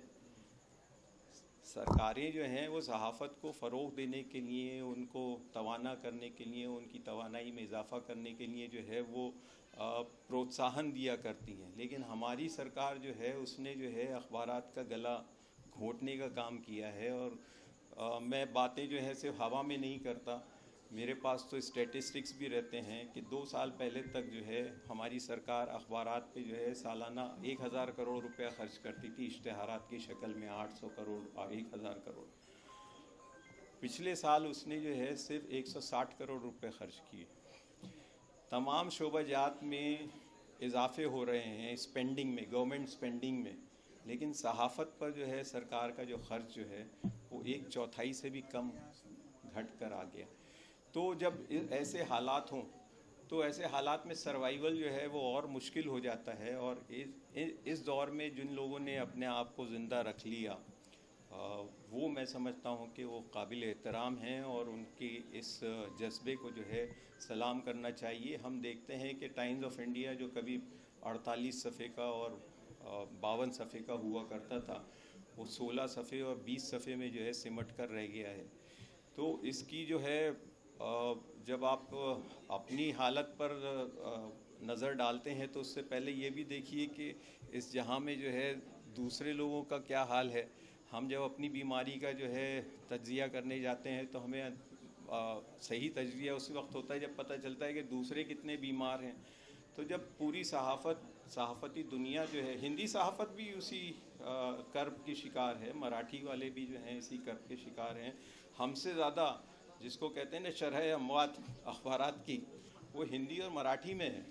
उर्दू के अखबारात तो फिर भी जिसको कहते हैं शू स्ट्रिंग बजट पर जो है शाया हो जाते हैं, किसी न किसी बहाने जो है वो अपने एडिशंस को जो है जारी रखे हुए हैं। लेकिन हिंदी और मराठी वाले अखबारात और गुजराती के जो अखबारात हैं वो तो इतना उनके यहाँ वो जज्बा नहीं है। तो वो तो अगर कॉमर्शियल वेंचर है, अगर कामयाब है तो ठीक है, नहीं है तो फिर उन्होंने सोचा कि ये छोड़ के चलिए अपन क्या कहते हैं वड़ा पाव ही बेच लेंगे। तो उनके यहाँ वो चीज़ नहीं है। तो शरह अमवात जो अखबारात की है वो दूसरी ज़बानों में उर्दू के मुकाबले में ज़्यादा है। लेकिन हमने इस चीज़ को जो है बड़े इत्मीनान के साथ देखा है कि ना औरंगाबाद के अखबारात बंद हुए, ना नांदेड़ के अखबारात बंद हुए, ना बम्बई के अखबारात बंद हुए। उर्दू अखबारात की मैं बात कर रहा हूँ। और उर्दू सहाफ़त ने जो है वो जिस ताकत का मुजाहरा किया है वो मैं चूँकि ख़ुद सहाफ़ी हूँ, मैं अपने पेशे की और अपने बिरादरी की तारीफ़ करूँ तो अलग बात हो जाती है। लेकिन अगर आज़ादी से पहले उर्दू सहाफ़त का एक मिशन था और हुसूल आज़ादी जो है हमारा मकसद था, तो आज की तारीख़ में जो है उस आज़ादी का तहफ़्फ़ुज़ जो है वो हमारे वजूद को जो है एक मकसद हयात जो है वो अदा करता है। तो चाहे वो उर्दू के अखबारात बम्बई के हों, चाहे वो औरंगाबाद के हों, चाहे नांदेड़ के या कहीं और के मालेगांव के, इन तमाम अखबारात ने एक चीज़ जो मुश्तरक है वो ये है कि इन्होंने कभी मिल्लत के किसी कौस से जो है गद्दारी नहीं की। चाहे वो कोई भी कैसे ही हालात हों, चाहे वो CA हो, चाहे वो NRC हो, चाहे पर्सनल लॉ हो, चाहे वो तौहीन रसालत के मामलात हों, चाहे वो बाबरी मस्जिद का मामला हो, चाहे वो ज्ञान वापी का मामला हो, हर वो चीज़ जिससे मिल्लत का कहीं ना कहीं जो है रब्त है और वो उससे डायरेक्टली इफ़ेक्टेड है, उन तमाम मामलात में जो है बिला किसी इस्तिस्नियात के उर्दू अखबारात ने, उर्दू सहाफ़त ने जो है मिल्लत के कौस को जो है हमेशा ज़िंदा रखा और हमेशा उसको जो है आगे बढ़ाया। तो ये मैं समझता हूँ कि अगर कोई सवाल करे कि आपके वजूद का कोई मकसद क्या है और आप ज़िंदा क्यों हैं और आप अगर मर जाते तो क्या कमी हो जाती, क्या फ़र्क पड़ जाता, तो उसका जवाब यही है कि अगर हमारे मामलात आज भी ज़िंदा हैं और अगर हमारे मामलात आज भी सियासी सतह पर जो है लोगों को परेशान कर रहे हैं और अरबाब इक़्तिदार की जो है नींदें हराम कर रहे हैं, तो उसमें उर्दू अखबारात का ये जो रोल है ये बहुत ही अहम रोल है। और मैं समझता हूँ कि नायाब अंसारी हों या शारिक नक्शबंदी हो या खुसरो साहब हों, इन तमाम का जो है इसमें कहीं ना कहीं कोई ना कोई कंट्रीब्यूशन है। और हम अगर हिंदुस्तान की 20वीं सालगिरह आज मना रहे हैं तो हम लोगों को इस बात पर पूरा इत्मीनान है कि हमारी ये जो रविश जो है और हमारा जो ये तुर्रे इम्तियाज़ जो है ये कायम रहेगा। और इसी तरह जो है हम लोग आइंदा भी जो है इसी किस्म के जश्न मनाते रहेंगे। आज की भी तकरीब जो है वो थोड़ी रेस्ट्रिक्टेड, मुझको थोड़ी महदूद ज़रूर लग रही है, लेकिन ये इस रिवायत का ज़िंदा रहना जो है वो अपने आप में एक अलामत है उस ताकत की कि ये ताकत हम जो है अभी ज़िंदा हैं, मरे नहीं हैं। और बात तो सिर्फ यही है कि चला जाता हूँ हंसता खेलता मौजे हवादिस से, अगर आसानियाँ हो तो ज़िंदगी दुश्वार हो जाए। तो हमको जो है आसानियों की जो है हमको तवक्को नहीं है और आसानियों से जो है हमें कोई लेना देना नहीं। हम तो दुश्वारियों को जो है अपना राह मंजिल समझते हैं और उन्हीं पर जो है उन्हीं हालात में जो है वो जिसको कहते हैं कि बचा कर अगर हम जीत कर आते हैं तो हम जो है उस पर एक जश्न और मनाने की पोजीशन में होते हैं। मैं ज़्यादा वक्त नहीं लूँगा क्योंकि मैं जानता हूँ कि उर्दू सहाफ़त और सहाफ़त का आम तौर पे जो आलम है उसमें तो आजकल तो ये है कि एक ही बात कह के अपनी बात ख़त्म करूँगा कि मैंने हमेशा ये सुना था कि जन्नत से लोगों की जब खलासी होगी तो उनमें से कुछ लोग नहीं, जहन्नुम से जब लोगों को रिहा किया जाएगा तो कुछ लोग जो है जन्नत में ज़रूर जाएंगे। लेकिन उर्दू सहाफ़त का मामला ऐसा है कि यहाँ जन्नत से लोग जो है जहन्नुम की तरफ मराजियत कर रहे हैं और उन्होंने अपनी जर्नलिज़म को जो है इस कदर भोंडा कर दिया है कि हमारे यहाँ आज नई टर्मिनोलॉजी ईजाद करनी पड़ रही है, गोदी मीडिया की और रखेल मीडिया की और इस किस्म की बातों की। ऐसे नामसाइद हालात में भी अगर उर्दू सहाफ़त अपना परचम बुलंद रखे हुए है तो मैं समझता हूँ कि ये हमारी तीसरी सदी में हमारे बका की जो है अलामत है। शुक्रिया। अब ताख़ीर से सही हमारे एक मेहमान जो हिंदुस्तान के साथ हमेशा ताउन करते रहे हैं, जब भी हमने उन्हें आवाज़ दी हमारे साथ खड़े रहे। साथ ही साथ हमारी जो NGOs के काम चलते हैं, हिंदुस्तान ने अपनी इन शाखों को मुख्तलिफ़ फील्ड में भी फैलाया है, जिनमें एक हमारे फर्जंद इरबाज़ अंसारी का NGO है आई लव औरंगाबाद।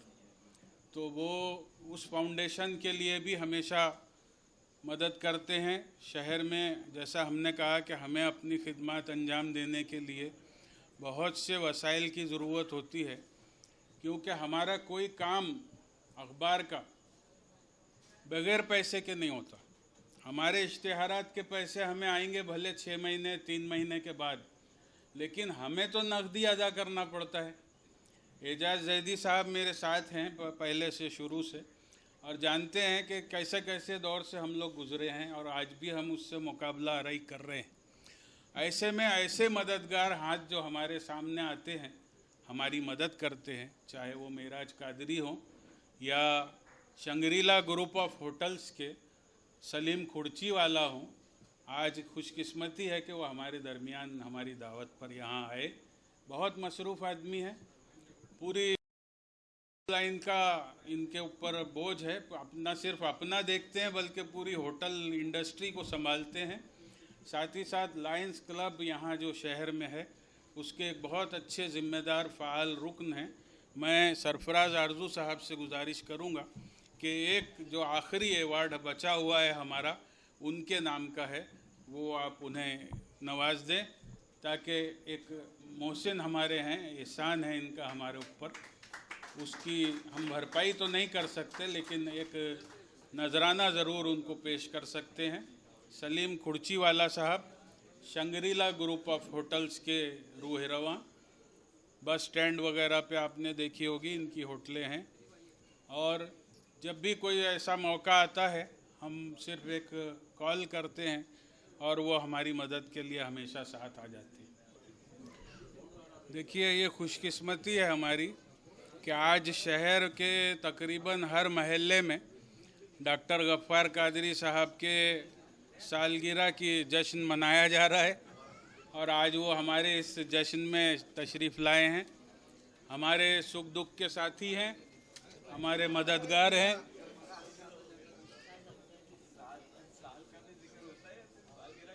इसी तरह शारिक नक्शबंदी साहब, मैंने जैसा अर्ज़ किया था कि मसरूफ़ियत में होंगे, आएंगे ज़रूर।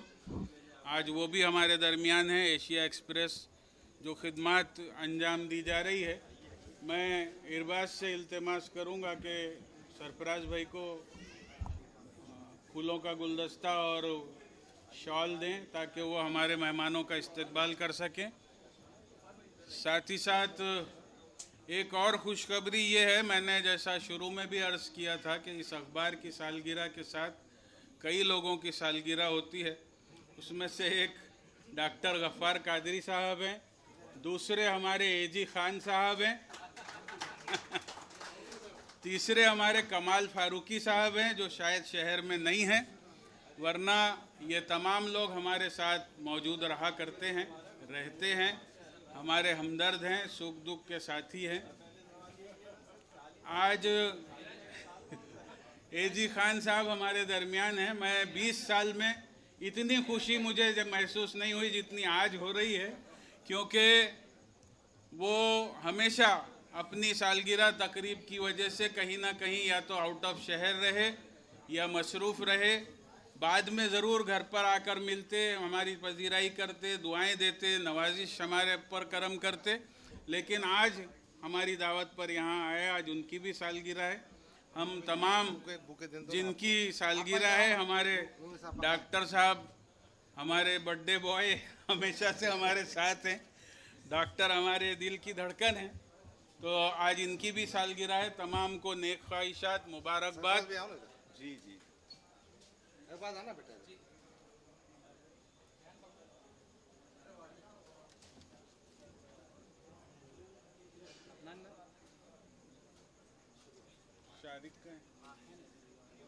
शारिक नक्शबंदी साहब, आप भी स्टेज पर तशरीफ़ लाइए।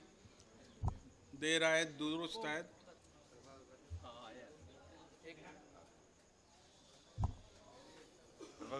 Yes yes dear.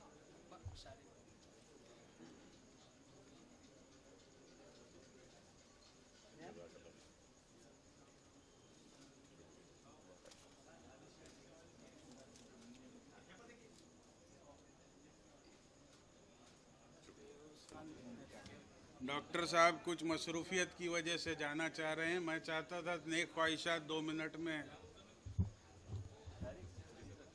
हिंदुस्तान के संपादक मोहतरम नायब अंसारी साहब, बम्बई हिंदुस्तान के ज़िम्मेदार एडिटर हमारे सबके बड़े भाई सरफराज आरजू साहब, शारिक नक्शबंदी साहब, सामईन में सब ज़िम्मेदार लोग बैठे हैं, चिश्ती साहब बैठे हैं, हमारे नूर हुसनैन बैठे हैं, मिर्ज़ा असलम बैठे हैं, वहीद भाई बैठे हैं, एजी खान साहब बैठे हैं, हमारे FK हैं, हमारे खान साहब हैं, तमाम साथी, एजाज जैदी साहब हैं। तो मैं समझता हूँ सबके नाम लेना मुमकिन नहीं है, मगर सच बात तो ये है कि नायब अंसारी ने बड़ी मेहनतों से, बड़ी कोशिशों से हिंदुस्तान अखबार को आगे बढ़ाया। इनकी इस कोशिशों में इनकी अहलिया मोहतरमा नूर आपा, हमारे बेटा अरबाज सब साथ रहे हैं। बहुत ही नामसायद हालात में काम किया है। मुस्तक़िल मिजाजी और हिम्मत के साथ मुश्किल काम करना, ये नायब अंसारी का शिवा है। और मैं समझता हूँ, मैं इनके अखबार से बहुत वाबस्ता रहा, इन्होंने बहुत मदद की मेरी, इनके मुझ पे बहुत एहसानात हैं। अल्लाह से दुआ है कि रोज़नामा हिंदुस्तान आगे इसी तरह से काम करता रहे, हमारी मोहब्बत कायम रहे। तो नायब भाई, इस मौके पर आपको हमारी तरफ से मुबारकबाद। अगर आपके अखबार को तरक्की दे, हमारी मिलत की आवाज़ सहाफ़त के ज़रिए आप उठाते हैं। सरफराज आरज़ू भी बहुत मेहनत से काम करते हैं। यहाँ जितने भी ज़िम्मेदार बैठे हैं, सबके अपने अपने मैदानों में खिदमात हैं। अल्लाह इनकी खिदमात को कबूल करे। अब हालात ऐसे हैं, हम इस दौर से गुज़र रहे हैं कि हमको इन खिदमात करने वालों की कदर करना होगा और हमको इत्तेहाद और मिलजुल कर अच्छे काम करना पड़ेगा। हमको इस बात पे कोई तवज्जो नहीं करना चाहिए कि इसमें क्या खामी है, अच्छाई पे नज़र रखते हुए काम करना चाहिए। बहरहाल एक बार फिर दिल की गहराइयों से मैं नायब अंसारी भाई को, उनकी अहलिया मोहतरमा नूर आपा को, नूरनिसा आपा को, अरबाज भाई को और हमारे सरफराज आरज़ू साहब को मुबारकबाद देता हूँ। सरफराज भाई मुझसे पूछ रहे थे कौन सी सालगिरह मनाए तुमने। मैंने कहा 65 साल मुकम्मल हो चुके हैं, अब 66वीं सालगिरह मना रहा हूँ। मगर मैं सरफराज भाई को जब से देखा 20-25 साल से जैसे वैसे दिखते। वो कितने साल की उम्र बताते मैं कह नहीं सकता आपके सामने। नहीं नहीं नहीं नहीं नहीं, वो ऐसे ऐसे दिखते। सरफराज भाई में कोई तब्दीली नहीं हुई, वही उनकी मोटरसाइकिल, वो बुलेट मोटरसाइकिल है ना, अभी भी बम्बई में होती है। मैं माइनॉरिटी कमीशन का मेंबर था, तो मैंने सरफराज भाई के पास जाना, हम दोनों सुबह पाए खाना, फिर मुझे मंत्रालय तक पहुंचाते थे, फिर वापस आना, फिर पाए खा के शाम में वापस आना। देखो ये मौका आपको भी दिया जाएगा, हम आपके लिए तैयार हैं। ये शुक्रिया, खुदा हाफिज़ साहब।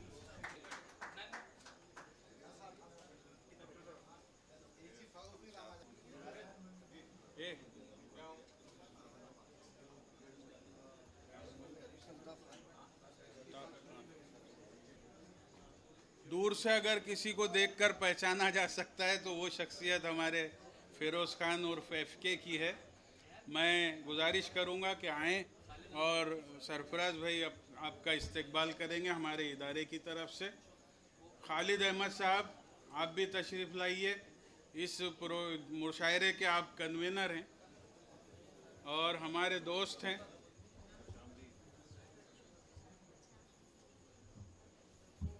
रफ़त यार खान साहब कारपोरेटर, बहुत मुतहरिक खिदमत समाजी अंजाम देते हैं।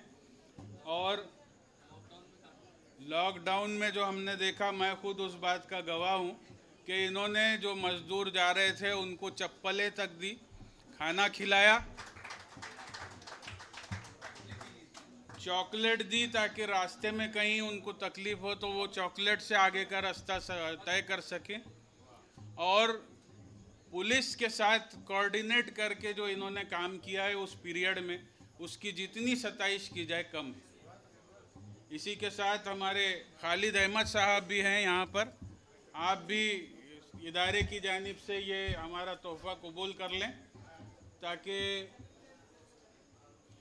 हमारे दोस्त हैं, खैर खां हैं, हमदर्द हैं। मैं आज की शायद ये तकरीब नहीं मुनक्किद कर पाता अगर इनका ताउन नहीं होता। मेरा कतई इरादा नहीं था।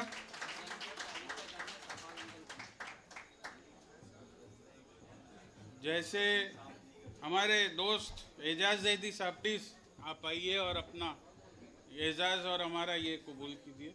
एजाज जैदी साहब ये जो शिया पर्सनल लॉ बोर्ड हैं उसके मेंबर हैं और शहर में हमेशा हमारे साथ कदम कदम पर हमारे साथ रहे हैं। अब एक और शख्सियत, बहुत सीनियर जर्नलिस्ट, जिन्हें मैंने हमारे बानी के वक्त से देखा है कि जो हिंदुस्तान के साथ वाबस्ता रहे हैं, गज़नफ़र जावेद साहब, अल्लाह का शुक्र है कि वो आज नासाज़ी तबीयत के बावजूद यहाँ पर हैं। मैं इल्तिमास करूँगा कि उनका इस्तकबाल सरफराज भाई के हाथों से कबूल करें। हम लोग भले आपके सामने बच्चे हैं, लेकिन आप हमारे बुज़ुर्ग हैं, आपकी इज़्ज़त अफजाई करना हमारा फ़र्ज़ है। हम आपके ममनून व मशकूर हैं कि आप हमारे इस प्रोग्राम में तशरीफ़ लाएँ। शहर में ये वाहिद सीनियर सहाफ़ी हैं जिन्हें सरकारी पेंशन मिलती है, वरना हम लोगों का तो ये हाल है कि 50 के बाद अल्लाह हाफिज़। तो आज हमारी खुशकिस्मती है कि ये सरकारी पेंशन याफ्ता वाहिद सहाफ़ी सीनियर यहाँ पर हैं और सरपरस्ती के लिए हमारे दरमियान मौजूद हैं।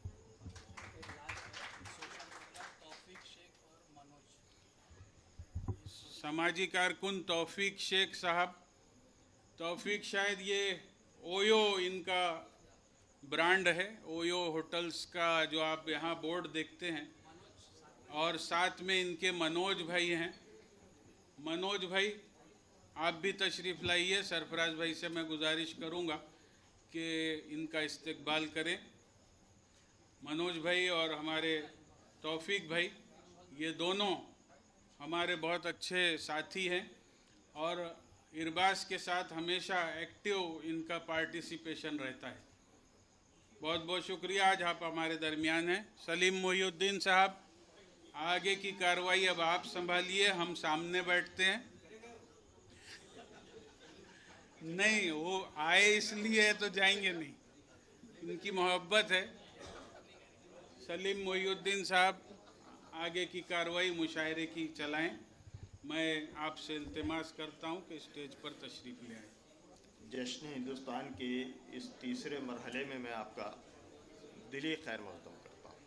हज़रात, मैं बिला किसी तमहीद के और वक्त चूँकि हमने बहुत ज़्यादा हो गया है, मैं दरख्वास्त कर रहा हूँ आज की इस नशिस्त के पहले शायर परभनी से तशरीफ़ लाए, नौजवान जिनका लहजा और जिनका तरन्नुम आपको यकीनन मुतासिर करेगा, जनाब खिज़र अहमद खान शरर, तशरीफ़ लाएँ।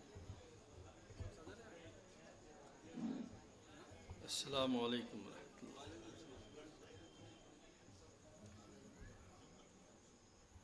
मोहतरम हज़रात, आज की ये शब रोज़नामा हिंदुस्तान औरंगाबाद की जानिब से मुनक़्क़िद की गई है। रोज़नामा हिंदुस्तान औरंगाबाद की 20 साला कारकर्दगी पर मैं उनके मुदीरान को मुबारकबाद पेश करता हूँ और अपने शेरी सफ़र का इनेकाद करता हूँ। समाअत फरमाएं। मतलब के जी समाअत फरमाएं कि किताबों से जी हम लगाने लगे हैं, किताबों से जी हम लगाने लगे हैं, नए लफ्ज़ कागज़ पर आने लगे हैं। किताबों से जी हम लगाने लगे हैं, नए लफ्ज़ कागज़ पर आने लगे हैं, और हुस्न मतला अहबाब के नदी के किनारे बताने लगे हैं, नदी के किनारे बताने लगे हैं, परिंदे कहीं और जाने लगे हैं। नदी के किनारे बताने लगे हैं, परिंदे कहीं और जाने लगे हैं। और ये शेर हज़रात के हमारे दिलों में खलिश आ गई है, हमारे दिलों में खलिश आ गई है, ताल्लुक़ मगर हम निभाने लगे हैं। हमारे दिलों में खलिश आ गई है, ताल्लुक़ मगर हम निभाने लगे हैं। और ये शेर के तेरी रोशनी रख तेरे पास सूरज, तेरी रोशनी रख तेरे पास सूरज, अंधेरों में हम जगमगाने लगे हैं। तेरी रोशनी रख तेरे पास सूरज, अंधेरों में हम जगमगाने लगे हैं, और नहीं कोई उनका ठिकाना नहीं है, नहीं कोई उनका ठिकाना नहीं है, ठिकाने ही सारे ठिकाने लगे हैं। नहीं कोई उनका ठिकाना नहीं है, ठिकाने ही सारे ठिकाने लगे हैं, किताबों से जी हम लगाने लगे हैं। और ये मतलब समझ फरमाए हजरात के रुखे रोशन सा तारा ढूंढता है, रुखे रोशन सा तारा ढूंढता है, तुझे तेरा दुलारा ढूंढता है। रुखे रोशन सा तारा ढूंढता है, तुझे तेरा दुलारा ढूंढता है। और मेरे बाजू नदी पर छा गए हैं, मेरे बाजू नदी पर छा गए हैं, मेरा दुश्मन किनारा ढूंढता है।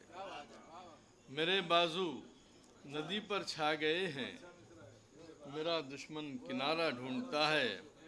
और ये शेर के मेरा ये दिल अजब दुनिया का दिल है, मेरा ये दिल अजब दुनिया का दिल है, मोहब्बत में खसारा ढूंढता है। मेरा ये दिल अजब दुनिया का दिल है, मोहब्बत में खसारा ढूंढता है। और कहाँ हो तुम उजालो तुम कहाँ हो, कहाँ हो तुम उजालो तुम कहाँ हो, तुम्हें किस्मत का मारा ढूंढता है। कहाँ हो तुम उजालो तुम कहाँ हो, तुम्हें किस्मत का मारा ढूंढता है। बहुत शुक्रिया। और ये मतलब कि किससे सीखा ये होश उड़ा देना, किससे सीखा ये होश उड़ा देना, आँख ते ही मुस्कुरा देना। किससे सीखा ये होश उड़ा देना, किससे सीखा ये होश उड़ा देना, आँख मिलते ही मुस्कुरा देना। और उसने मतलब है कि खुद भी रोना उन्हें रुला देना, खुद भी रोना उन्हें रुला देना, जब वो मिल जाएं सब सुना देना। खुद भी रोना उन्हें रुला देना, जब वो मिल जाएं सब सुना देना। और एक मतलब चंद के उसकी मायूब तर्जुमानी से, उसकी मायूब तर्जुमानी से मैं निकाला गया कहानी से, उसकी मायूब तर्जुमानी से। बहुत शुक्रिया, बहुत शुक्रिया। उसकी मायूब तर्जुमानी से मैं निकाला गया कहानी से। और ये शेर के फिर मुझे ज़ौक़ खुशगुमानी दे, फिर मुझे ज़ौक़ खुशगुमानी दे, फिर बचा मुझको बदगुमानी से, फिर बचा मुझको बदगुमानी से। और कब न जाने उठा लिया जाए, कब न जाने उठा लिया जाए, आबोदाना सराय फ़ानी से। कब न जाने उठा लिया जाए, कब न जाने उठा लिया जाए, आबोदाना सराय फ़ानी से। और ये शेर के चल के तुरबत को रोशनी बख्शें, चल के तुरबत को रोशनी बख्शें, खून रिश्ता है ज़िंदगानी से। चल के तुरबत को रोशनी बख्शें, खून रिश्ता है ज़िंदगानी से। और एक मुकम्मल गज़ल जी, एक मुकम्मल गज़ल समाअत फरमाए जी, मतलब समाअत फरमाए हजरात के जी। सुनिए ना, मतलब समाअत फरमाइए हजरात के। हर नए दिन नया हादसा जिंदगी, हर नए दिन नया हादसा जिंदगी, फिर भी इंसान का मशगला जिंदगी। हर नए दिन नया हादसा जिंदगी, फिर भी इंसान का मशगला जिंदगी। और ये शेर हजरात के वो हुआ दर बदर मारा मारा फिरा, वो हुआ दर बदर मारा मारा फिरा,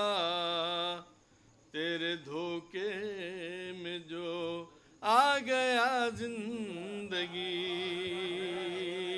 तेरे धोखे में जो आ गया जिंदगी।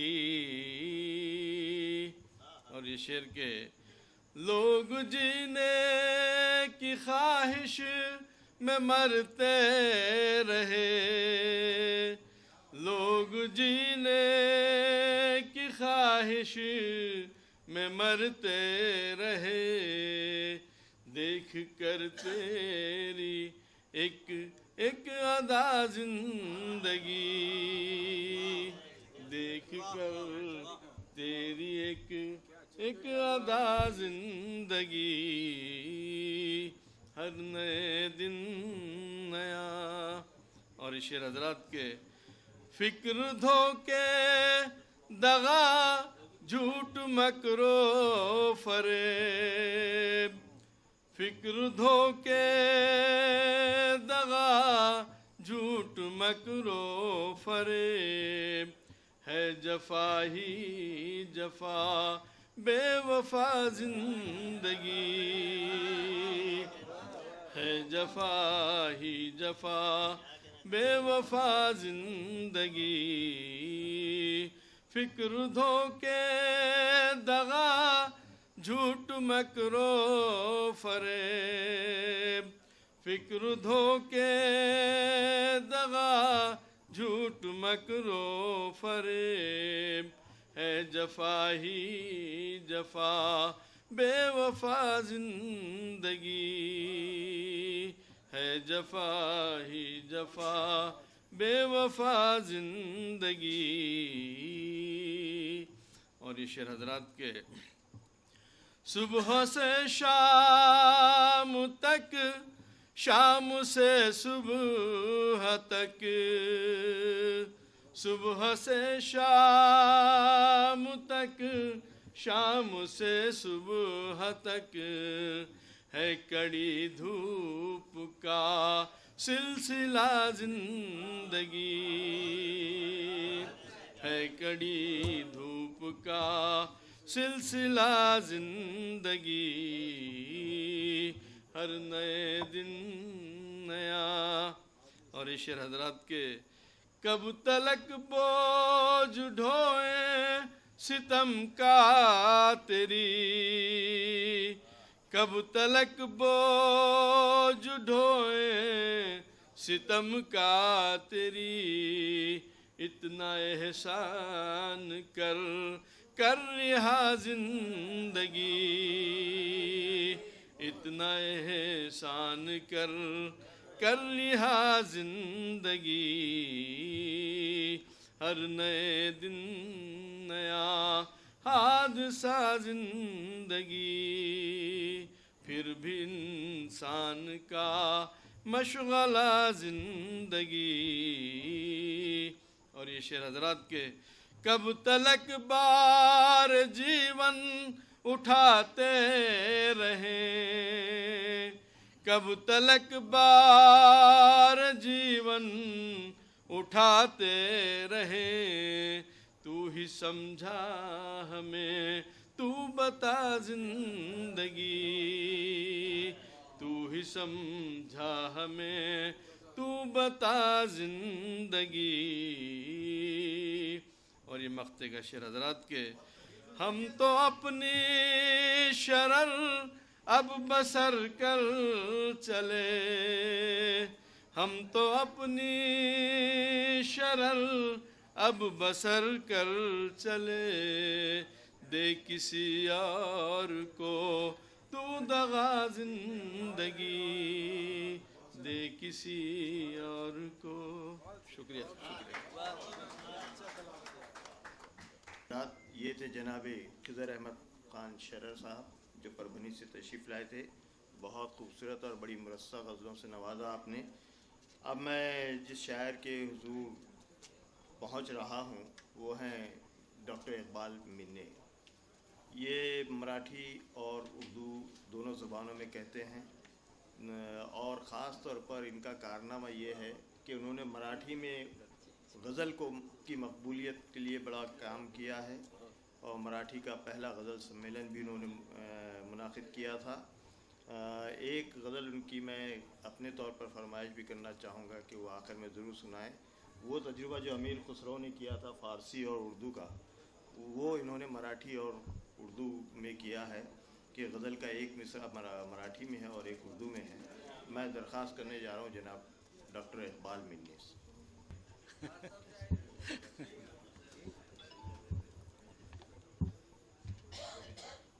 मराठी में गज़लें कहने का हुक्म हुआ है तो मराठी के कुछ गज़लें आपके सामने रखो। आखिरी में बोलो।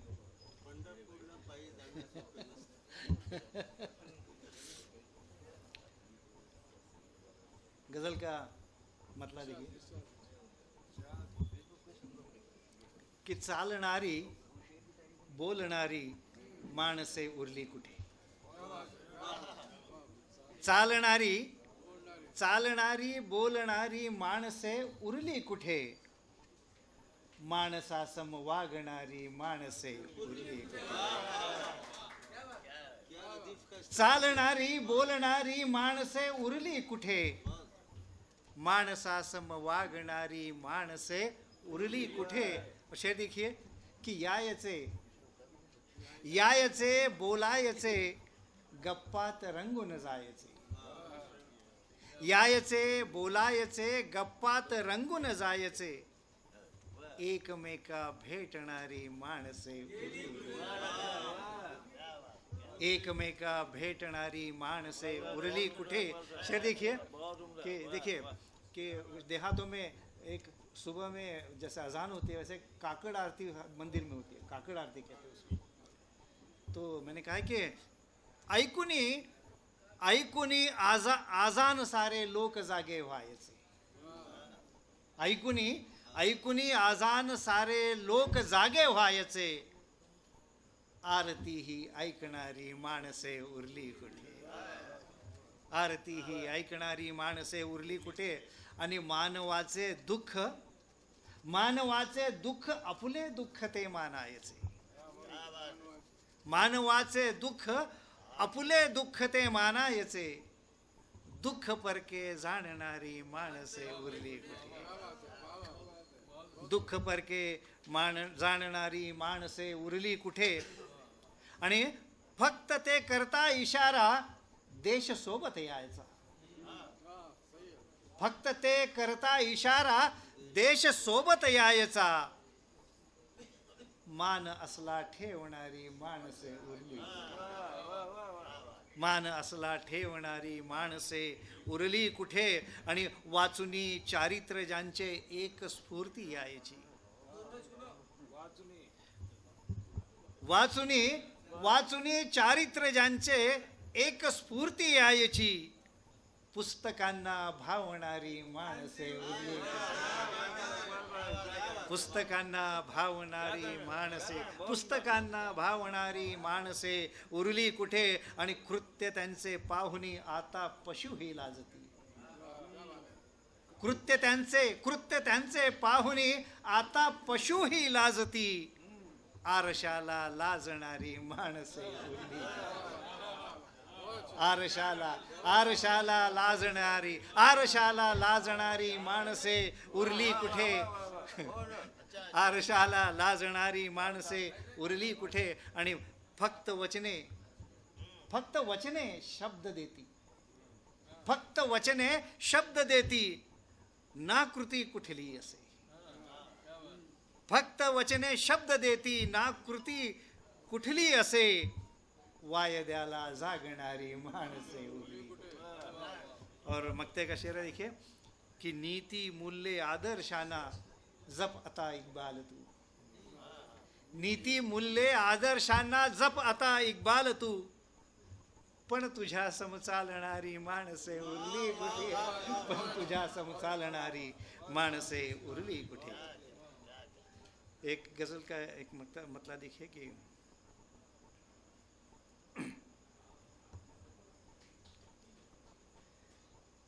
त्या मुखी ही शांततेची बात आहे. त्या मुखी ही शांततेची बात आहे. हात ज्याचा माखला रक्तात आहे. त्यामुखीही शांततेची बात आहे. हात ज्याचा माखला रक्तात आहे, हाच ज्याचा माखला रक्तात आहे. शायद देखिए कि हीच आहे वेळ आता बोल काही, हीच आहे वेळ आता बोल काही. सभ्यते तू का अशी मौनात आहे, सभ्यते तू का अशी मौनात आहे. आणि देह तर पोटासवे शहरात आला,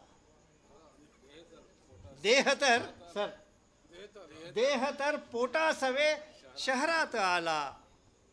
मात्र आत्मा राहिला गावात आहे, मात्र आत्मा राहिला गावात आहे.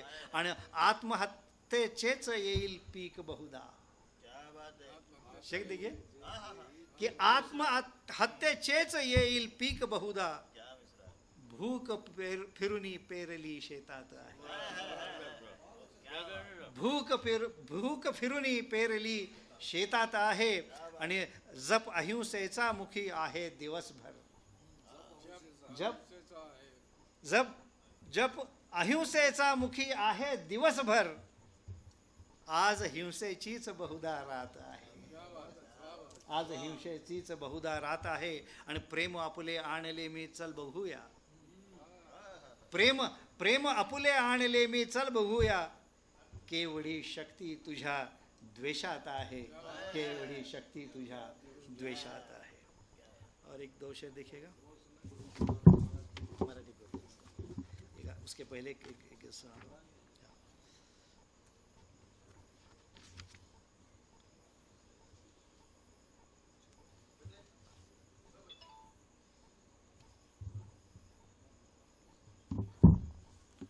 मतलब देखिए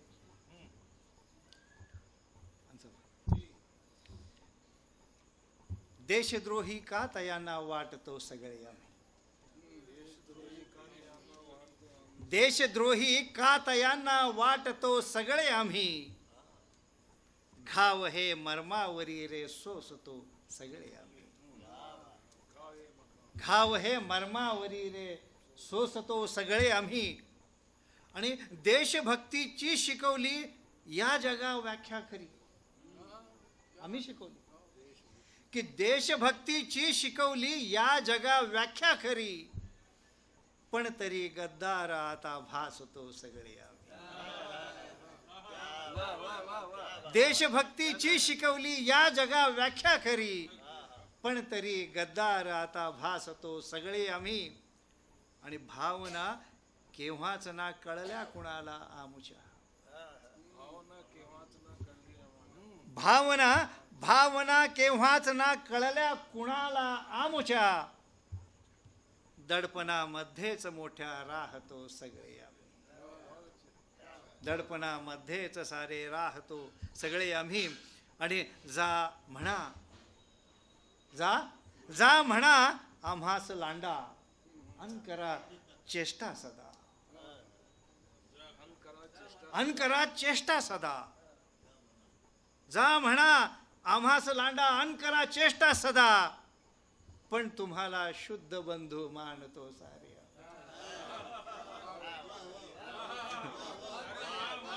जा म्हणा आम्हास लांडा, अन करा चेष्टा सदा. पण तुम्हाला शुद्ध बंधू मानतो सगळे आम्ही. आणि देश तुमचा अन नसे काहीच आमचे मानता, देश तुमचा अन नसे काहीच आमचे मानता. घेऊनी दुय्यमपणाला वागतो सगळे, घेऊनी दुय्यमपणाला वागतो सगळे आम्ही. आणि ईश्वराने श्रेष्ठ उम्मत बनविली आम्हा इथे, ईश्वराने श्रेष्ठ उम्मत बनविली आम्हा इथे. त्यामुळे हे भोग सारे भोगतो सगळे आम्ही, त्यामुळे हे भोग सारे भोगतो सगळे आम्ही. आणि धर्म ही संदेश शांतीचाच देतो आमचा, धर्म ही संदेश शांतीचाच देतो आमचा. मात्र का आतंकवादी भासतो सगळे आम्ही, मात्र का आतंकवादी भासतो सगळे आम्ही, आणि फक्त रे आहेस वाली आमुचा अल्लाह तू. फक्त रे आहेस वाली आमुचा अल्लाह तू, अन तुझ्यावरती भरोसा टाकतो सगळे आम्ही. अन तुझ्यावरती भरोसा टाकतो सगळे आम्ही. और मक्ता देखिए कि का असा होतो सो दुःखी सांग ना इक्बाल तू. का असा होतो सो दुःखी, का असा होतो सो दुःखी सांग ना इक्बाल तू. दुःख सारे दाबुनी बघ हासतो सगळे आम्ही. दुःख सारे दाबुनी बघ हासतो सगळे आम्ही. और ये देखिए एक जैसा आपने कहा था कि जैसा एक कोशिश की है जी कि या इलाही तू हमें आदमी से इंसान कर. तो जो चाहूँगा कि या इलाही तू हमें आदमी से इंसान कर, आणि मग भक्तीमध्ये रात्रंदिवस बेभान कर. या इलाही तू हमें आदमी से इंसान कर, आणि मग भक्तीमध्ये रात्रंदिवस बेभान कर. मैं तुझे कब मांगता हूँ चमक सूरज चांद की. मैं तुझे कब मांगता हूँ चमक सूरज चांद की. देऊनी आम्हा सुबुद्धी खरोखर धनवान कर. देऊनी आम्हा सुबुद्धि खरोकर धनवान कर. और ये सूरह फातिहा का तर्जुमा देखिए कि राह हमको वो चला कामयाबी हासिल जहां. कि राह हमको वो चला कामयाबी हासिल जहां. त्या हिशेबाच्या दिनी तू आमुचा सन्मान कर. राह हमको वो चला कामयाबी हासिल जहां. त्या हिशेबाच्या दिनी तू आमुचा सन्मान कर. और मांगता कैसे भला फूल मैं कांटों के बिना. मांगता कैसे भला फूल मैं कांटों के बिना. दुःख दे पण साहण्या मजा आतुनी बलवान कर. दुःख दे पण साहण्या मज आतुनी बलवान कर. आणि दे हमें ऐसी समझ के सभी का एहसास हो. दे हमें ऐसी समझ के सभी का एहसास हो. शब्द सृष्टी अनस्वरांचे आम्हाला भगवान कर. शब्द सृष्टि अनुस्वरांचे आम्हाला भगवान कर. और मक्ता देखिए कि बख्श दे सारे गुनाह और जन्नतुल फिरदौस दे. बख्श दे सारे गुनाह और जन्नतुल फिरदौस दे. या तुझ्या इक्बालला चांगला आणि गुणवान कर. या तुझ्या इक्बालला चांगला आणि गुणवान कर. या इलाही तू हमें आदमी से इंसान कर, आणि मग भक्ती दे रात्रंदिवस बेभान. बहुत बहुत शुक्रिया.